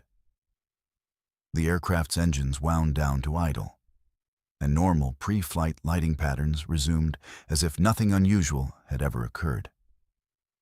By the time airport security arrived to investigate my reports of sabotage, Flight 255 showed no evidence of structural damage or unusual ice formations. The aircraft passed all safety inspections and was cleared for departure on schedule. But the maintenance crew found something that validated my experience: traces of chemicals in the ice formations that were consistent with sabotage materials, and tool marks on wing components that suggested recent tampering. The investigation revealed that someone had been using weather conditions to mask sabotage operations, creating ice formations that would hide structural damage until aircraft were already airborne. The passengers I had seen were likely the spirits of people who had died in previous sabotage incidents, trying to prevent another tragedy by warning ground personnel about hidden dangers. I continued working de-icing operations, but I started paying closer attention to unusual ice formations and passenger activity in supposedly empty aircraft. Sometimes the dead are the only ones who can see dangers that threaten the living, and their warnings might be the difference between a safe flight and another unexplained aviation disaster. My surveillance monitors showed the same person walking through 3 different terminals simultaneously at 2:47 a.m. What made it impossible was that Camden Porter had been dead for 6 months. Yet he was preventing terrorist attacks across multiple timelines that shouldn't exist. I'm Isabel, and I've worked airport security at Hartsfield-Jackson Atlanta International for 13 years. The overnight shift in the central monitoring station means watching over 200 security cameras, coordinating with TSA checkpoints, and maintaining surveillance on nearly 7 million square feet of terminal space. It's meticulous work that requires constant attention to detail, because airport security operates on the principle that a single missed threat can result in mass casualties. Most nights are routine: monitoring passenger flow, tracking suspicious behavior, and coordinating with law enforcement when situations require intervention. April 22nd started as a typical Sunday night with reduced passenger traffic and minimal security incidents. The international terminals were processing late arrivals from European flights, while domestic operations were winding down after the weekend travel rush. I was monitoring feeds from terminals A, B, C, D, E, and the international concourse when I noticed something that violated the fundamental laws of physics and linear time. At exactly 2:47 a.m., my monitors showed an individual I recognized as Camden Porter walking through security checkpoint Alpha 7 in Terminal A. Simultaneously, the same person was visible on cameras at checkpoint Bravo 12 in Terminal B and checkpoint Charlie 15 in Terminal C. Not someone who looked similar to Camden Porter, but the identical individual wearing identical clothing and exhibiting identical mannerisms at 3 different locations, occurring at the same moment. The problem was that Camden Porter had been killed in a car accident 6 months earlier while driving home from his security shift at Atlanta's airport. I had attended his funeral, spoken with his family, and processed the paperwork for his employee termination. Yet there he was on my monitors, moving through multiple terminals with the purposeful stride of someone conducting official security business. I checked the timestamp displays on all 3 camera feeds to ensure I wasn't experiencing some kind of equipment malfunction or delayed video playback. All 3 feeds showed real-time surveillance with identical timestamps, confirming that I was witnessing simultaneous events that should have been physically impossible. I rubbed my eyes and checked my coffee intake, wondering if fatigue was causing hallucinations, but the images remained consistent across multiple viewing angles and camera systems. Camden had worked airport security for 8 years before his death, specializing in behavioral threat assessment and suspicious activity recognition. He had an exceptional record for identifying potential security risks, including 2 incidents where his observations had prevented weapons from being brought onto aircraft. His expertise in reading passenger behavior patterns and identifying concealment techniques had made him one of our most valuable security personnel. I decided to focus on one of the 3 simultaneous appearances and selected the Terminal A feed for detailed observation. Camden was moving through the checkpoint area with practiced efficiency, occasionally stopping to observe specific passengers with the kind of focused attention that indicated he had identified potential threats. His behavior was consistent with normal security patrol procedures, except for the fact that he was supposed to be dead. As I watched, Camden approached a middle-aged man wearing a heavy winter coat, despite the April weather in Atlanta. The passenger was standing near Gate A23, apparently waiting for a connecting flight. But his body language suggested extreme nervousness and concealment behavior. Camden positioned himself where he could observe the passenger without being obvious, using reflective surfaces and crowd movement to maintain surveillance. I switched to the Terminal B feed and found the second version of Camden conducting identical surveillance on a different passenger exhibiting similar suspicious behavior near Gate B18. The target was a young woman with multiple carry-on bags who kept checking her watch and looking around nervously as if expecting to meet someone. Camden was maintaining the same professional distance and observation techniques he had used in Terminal A. The Terminal C feed showed the third Camden focusing on an elderly man who was moving through the concourse with unusual urgency for someone his age. The man was carrying a small briefcase and kept checking his phone while avoiding eye contact with security personnel and fellow passengers. All three suspicious individuals were displaying classic indicators of terrorist activity or weapons concealment. I immediately contacted airport police to report the suspicious passengers. But when I tried to explain that I had identified them through surveillance by a deceased security guard who was simultaneously present in 3 terminals, the dispatcher questioned my mental state and suggested I take a break from monitoring duties. I realized that I needed to focus on the potential threats rather than the impossible circumstances of their discovery. Dispatch. This is Central Monitoring. I have 3 suspicious individuals exhibiting threat behavior in Terminals A, B, and C, requesting immediate response teams for behavioral assessment and possible weapons screening. I provided detailed locations and descriptions without mentioning Camden's involvement. Response teams were dispatched to all 3 locations, and what they found validated Camden's threat assessments. The man in Terminal A was carrying components for an improvised explosive device concealed in his winter coat lining. The woman in Terminal B had disassembled firearm parts, distributed among her multiple bags. The elderly man in Terminal C was transporting chemical precursors for poison gas attacks in his briefcase. All 3 individuals were arrested simultaneously, and subsequent investigation revealed they were part of a coordinated terrorist cell, planning to conduct attacks on multiple aircraft departing Atlanta at different times throughout the night. The timing and coordination of their activities suggested extensive planning and inside knowledge of airport security procedures. How did you identify all 3 suspects at the same time? FBI agent Harrison asked during his interview with me the following day. The behavioral indicators were subtle, and they were operating in different terminals with no apparent connection to each other. I struggled to explain that a dead security guard had somehow appeared in 3 locations simultaneously to point out the threats, knowing that such an explanation would end my career and probably result in psychological evaluation. I noticed suspicious behavior patterns during routine surveillance monitoring. The individuals were all exhibiting classic concealment indicators.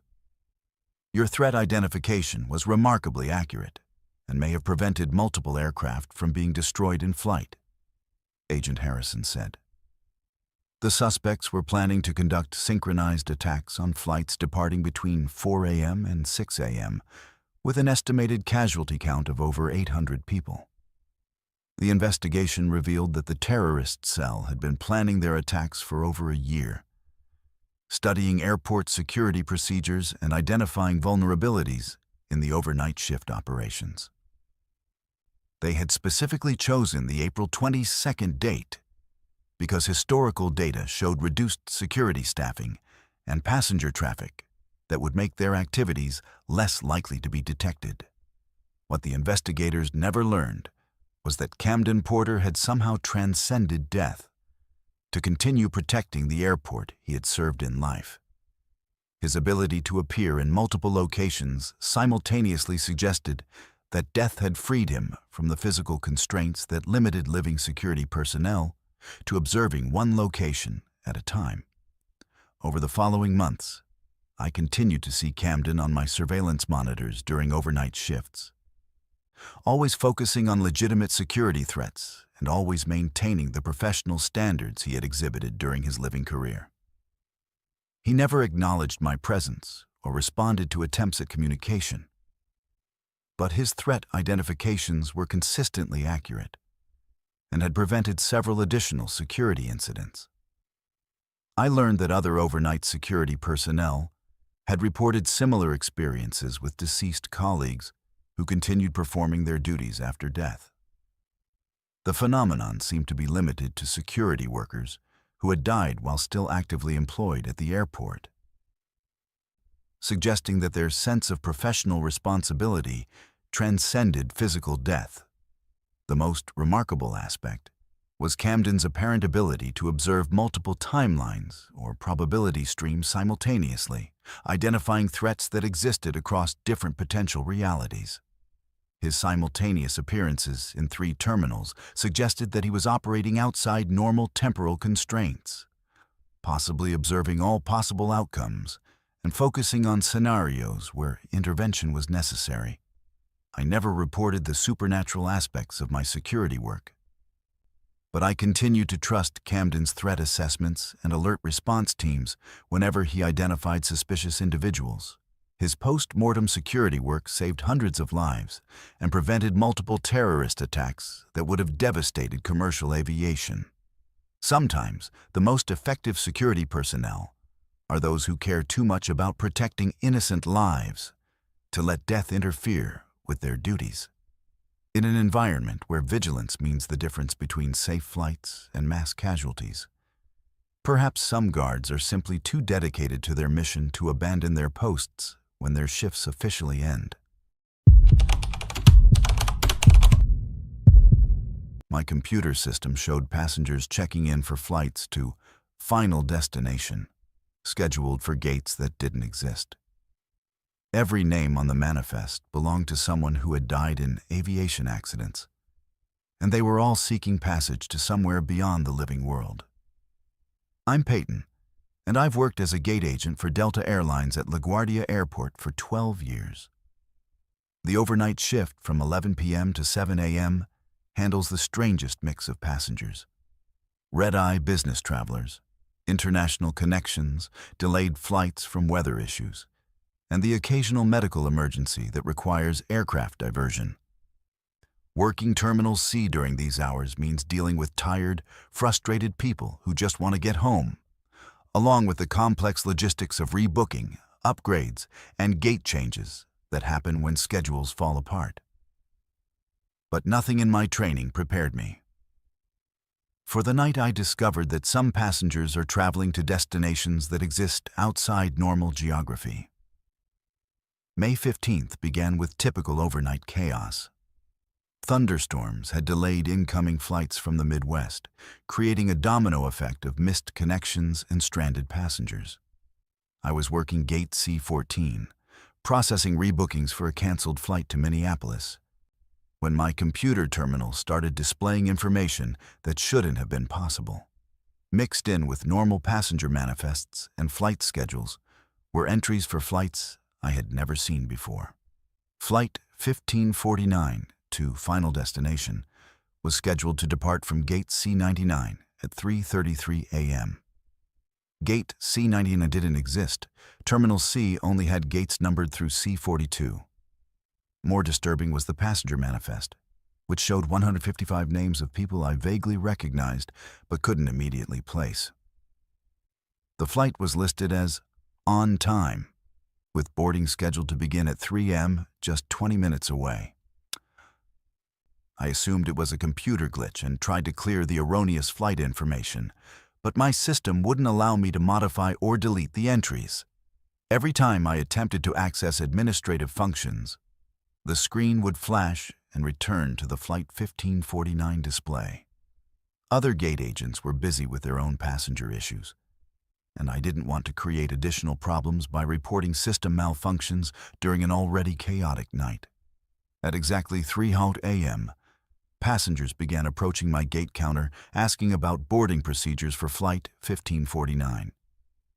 The first was a middle-aged man in a business suit who introduced himself as Captain Chesley Sullenberger. He looked familiar, and when he handed me his boarding pass, I realized why I recognized his name. Captain Sullenberger was the pilot who had successfully landed U.S. Airways Flight 1549 on the Hudson River in 2009, saving all 155 passengers and crew members in what became known as the Miracle on the Hudson. "I believe we're ready for boarding," Captain Sullenberger said with the calm professionalism I remembered from news interviews. "The passengers have been waiting a long time for this flight."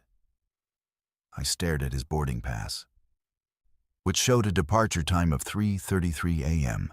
and a destination listed simply as Final Destination. The seat assignment was 1A, and the boarding pass was stamped with validation codes I had never seen before. "Captain, I'm not showing Flight 1549 on my regular departure board. Are you sure you have the correct gate?" "This is definitely the right gate," he replied. "We've been trying to complete this journey for 15 years. Tonight feels different, though. Tonight feels like we might finally reach our destination." More passengers began queuing for boarding, and I recognized several faces from news coverage of aviation incidents. There was Tammy Jo Schultz, the Southwest Airlines pilot who had safely landed Flight 1380 after an engine explosion in 2018. Behind her was Captain Al Haynes, who had attempted to save United Flight 232 in Sioux City in 1989.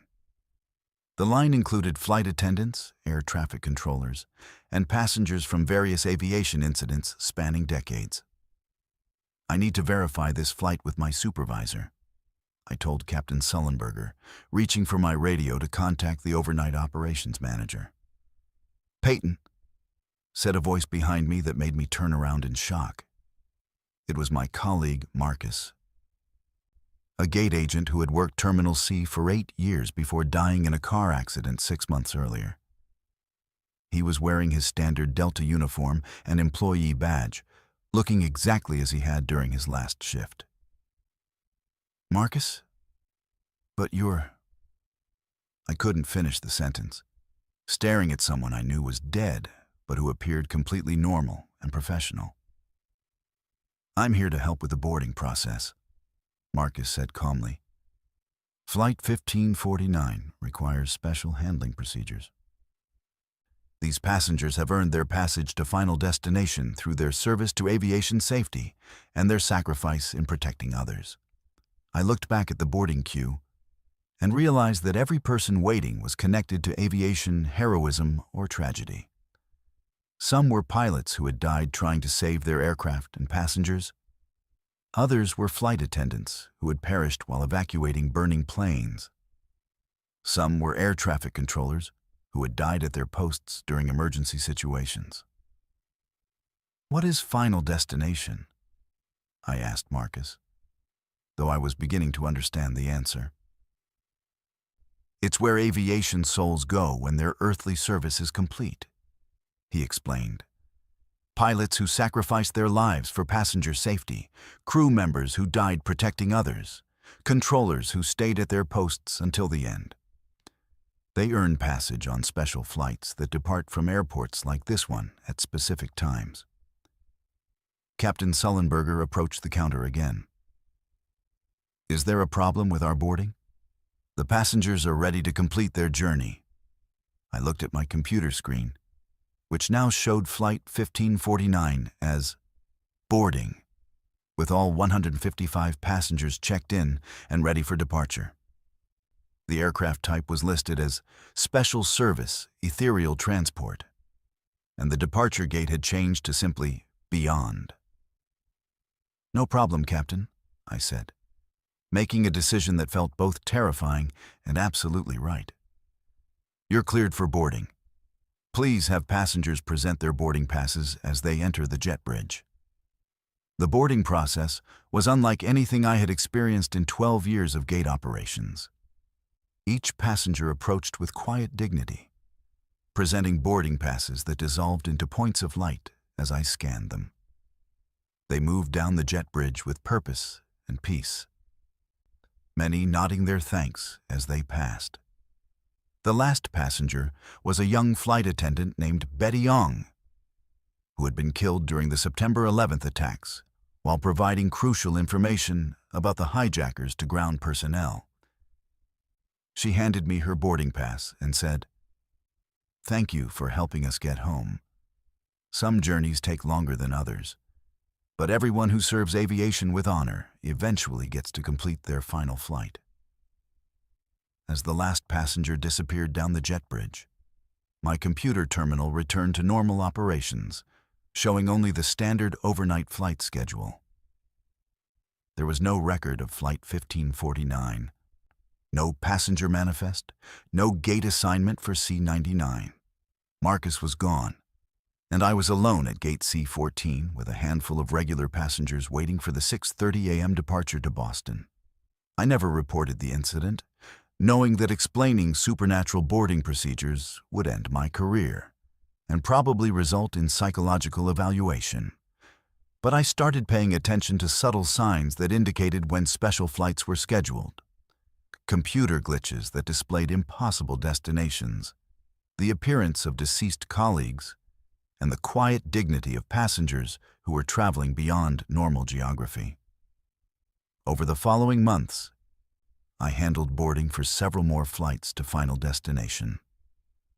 Always during overnight shifts, always involving aviation personnel who had died in service to flight safety, and always departing from gates that didn't officially exist. The passengers were invariably polite, grateful, and peaceful, as if they had been waiting patiently for their final boarding call. I learned that airports serve as more than transportation hubs for the living. They're also departure points for souls who have completed their earthly service in aviation. The dedication required to work in an industry where human error can cause mass casualties creates a special bond between aviation professionals and the concept of safe passage. The most comforting realization was that heroes who die protecting aircraft and passengers don't simply disappear. They earn passage on flights that take them to destinations where their service is honored and their sacrifices are remembered. Sometimes, the most important flights are the ones that don't appear on regular departure boards, carrying passengers who have already paid the ultimate price for their commitment to aviation safety. The in-flight meals I'd been loading contained ingredients that didn't exist in any earthly food database. When I cut open the sealed containers, something that looked like human tissue was writhing inside, and it pulsed with its own heartbeat. I'm Amaya, and I've worked for Phoenix Sky Harbor's Airline catering services for 9 years. Most people never think about where airplane food comes from, but it's a complex operation involving food safety regulations, international health standards, and the logistical challenge of preparing thousands of meals that must remain stable at altitude while being reheated in aircraft galleys. The overnight shift handles meal preparation for early morning departures, international flights, and special dietary requirements that need individual attention. We're responsible for ensuring that every meal loaded onto aircraft meets federal safety standards. Because food poisoning at 35,000 feet can become a life-threatening emergency with no immediate medical facilities available. June 3rd started with an unusual catering order that had arrived through our international client portal. The request was for 342 special meals designated as cultural dietary requirements for Lufthansa Flight 8847, departing Phoenix at 7:15 a.m. with a final destination of Frankfurt, Germany. The order specified ingredients that I had never encountered in 9 years of airline catering. items with scientific names that didn't correspond to any food products in our standard databases. The ingredient list included synthesized protein complex alpha 7, hydrolyzed mineral substrate, and organic compound series 23B. The preparation instructions were written in technical language that resembled medical or laboratory procedures rather than standard cooking directions. Instead of temperatures and cooking times, the specifications called for cellular activation at 98.6 degrees Fahrenheit and molecular bonding through electromagnetic stimulation. What made the order more suspicious was the delivery method. Instead of arriving through our normal supply chain vendors, the ingredients had been delivered directly to our facility by unmarked refrigerated trucks with drivers who spoke no English and refused to provide standard shipping documentation. The containers were sealed with security locks that required special codes to open, and each package was marked with biohazard symbols that I had never seen on food products. I contacted my supervisor, Rodriguez, to verify the unusual order. But he was in a meeting with representatives from what he described as federal food safety inspectors, who were conducting a special audit of our international catering operations. He instructed me to proceed with meal preparation according to the provided specifications, and assured me that all ingredients had been pre-approved through channels above his authority level. The meal preparation area had been modified for this special order, with additional ventilation systems and containment protocols that resembled laboratory safety procedures more than food service standards. I was required to wear protective equipment, including respirators, sealed gloves, and full-body coverage that prevented any skin contact with the ingredients.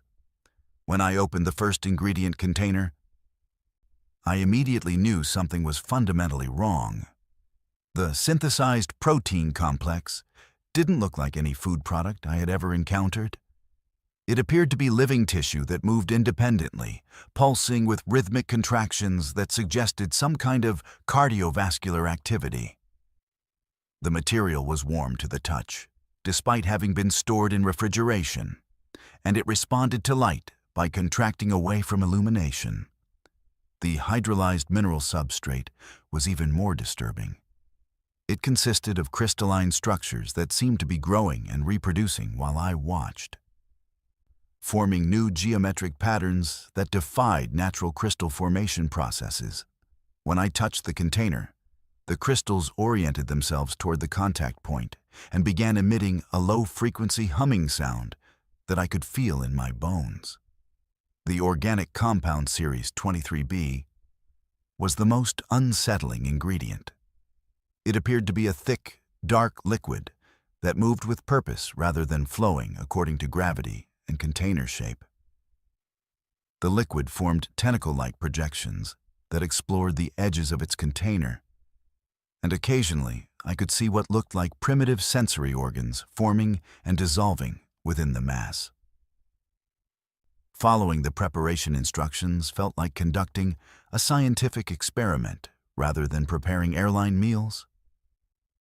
The ingredients were combined in specific ratios using equipment that measured electromagnetic fields rather than weights and volumes.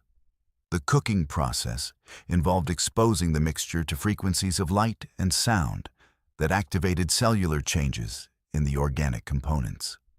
As the meal preparation progressed, the individual ingredients merged into something that looked superficially like standard airline food, but retained characteristics that clearly indicated non-terrestrial origin. The final product pulsed with its own energy, maintained a constant temperature without external heat sources, and occasionally exhibited movement patterns that suggested primitive consciousness. "These meals are going to kill people," I told Rodriguez when he returned from his meeting. "Whatever these ingredients are, they're not safe for human consumption. This isn't food. It's some kind of living biological experiment." Rodriguez looked exhausted and stressed in a way I had never seen before. "Amaya, I need you to understand that this operation is being conducted under federal authority that supersedes normal food safety regulations. The passengers on Flight 8847 have volunteered for a special program, and they're aware of the unusual nature of their meals. What kind of program requires passengers to eat living tissue? I demanded. And why are we preparing it in our facility without proper safety protocols? The program involves individuals who have been selected for enhanced nutrition experiments. The goal is to test human adaptability to non-terrestrial food sources in preparation for future space colonization efforts. The passengers have signed extensive waivers acknowledging the experimental nature of their participation. I knew Rodriguez was lying. His body language, his reluctance to make eye contact, and the obvious fear in his voice indicated that he was being coerced into cooperating with something he didn't understand or approve of. The federal inspectors he had met with were likely not government officials at all, but representatives of some organization that had infiltrated airline catering operations for purposes that had nothing to do with space colonization. I completed the meal preparation as instructed, but I documented everything with photographs and detailed notes about the ingredients, preparation procedures, and final products. If passengers were going to be harmed by consuming these meals, there needed to be evidence of what had been done to them and who was responsible. The meals were loaded onto Lufthansa Flight 8847, according to standard catering procedures, with each passenger receiving an individually prepared portion that looked like normal airline food, but contained ingredients that originated from sources outside Earth's biosphere. I watched the aircraft taxi for departure, knowing that 342 people were about to consume biological materials that could potentially alter their physiology in ways that current medical science couldn't predict or treat. Flight 8847 never arrived in Frankfurt. According to official reports, the aircraft experienced catastrophic system failures over the Atlantic Ocean and crashed with no survivors. But the wreckage was never recovered, despite extensive search operations, and several witnesses reported seeing the aircraft change course and disappear from radar in ways that suggested controlled flight rather than mechanical failure. Investigation of the catering operation revealed that the federal inspectors who had authorized the special meals were using fraudulent credentials, and the unmarked delivery trucks had been registered to companies that didn't exist. The ingredient suppliers had no legitimate business addresses, and the payment for the special meals had been processed through accounts that were closed immediately after the transaction. What the investigation didn't uncover was the true purpose of the experimental meals. Through my own research, I discovered that similar catering operations had been conducted at airports around the world, always involving flights that subsequently disappeared without explanation. The pattern suggested a systematic program to test human reactions to alien biological materials, possibly as part of a longer-term plan to gradually introduce non-terrestrial organisms into Earth's food supply. The passengers on these flights weren't volunteers for space colonization experiments. They were unwitting test subjects in an alien infiltration program that used commercial aviation to conduct biological experiments on isolated human populations. The controlled environment of aircraft cabins provided perfect conditions for monitoring human reactions to foreign biological materials without the risk of contamination spreading to larger populations. I continued working airline catering, but with a new understanding that food service operations could be used as cover for activities that had nothing to do with passenger nutrition. Every unusual ingredient request, every special dietary order, every deviation from standard procedures became a potential indicator of non-human influence on human food systems. The most terrifying realization was that alien entities had successfully infiltrated commercial aviation infrastructure, using routine operations to conduct experiments on unsuspecting passengers who trusted that their meals met basic safety standards. The thought that every airline meal could potentially contain biological agents designed to alter human physiology added a new dimension of horror to the simple act of eating during air travel. If you've experienced unusual symptoms after consuming airline meals, or if you work in aviation and have noticed strange ingredients or preparation procedures, your story matters. Share your experiences and stay vigilant. Sometimes the greatest threats come from the most ordinary sources. For those interested in sharing their aviation horror stories or discussing paid promotional opportunities, contact verifiedfears@gmail.com.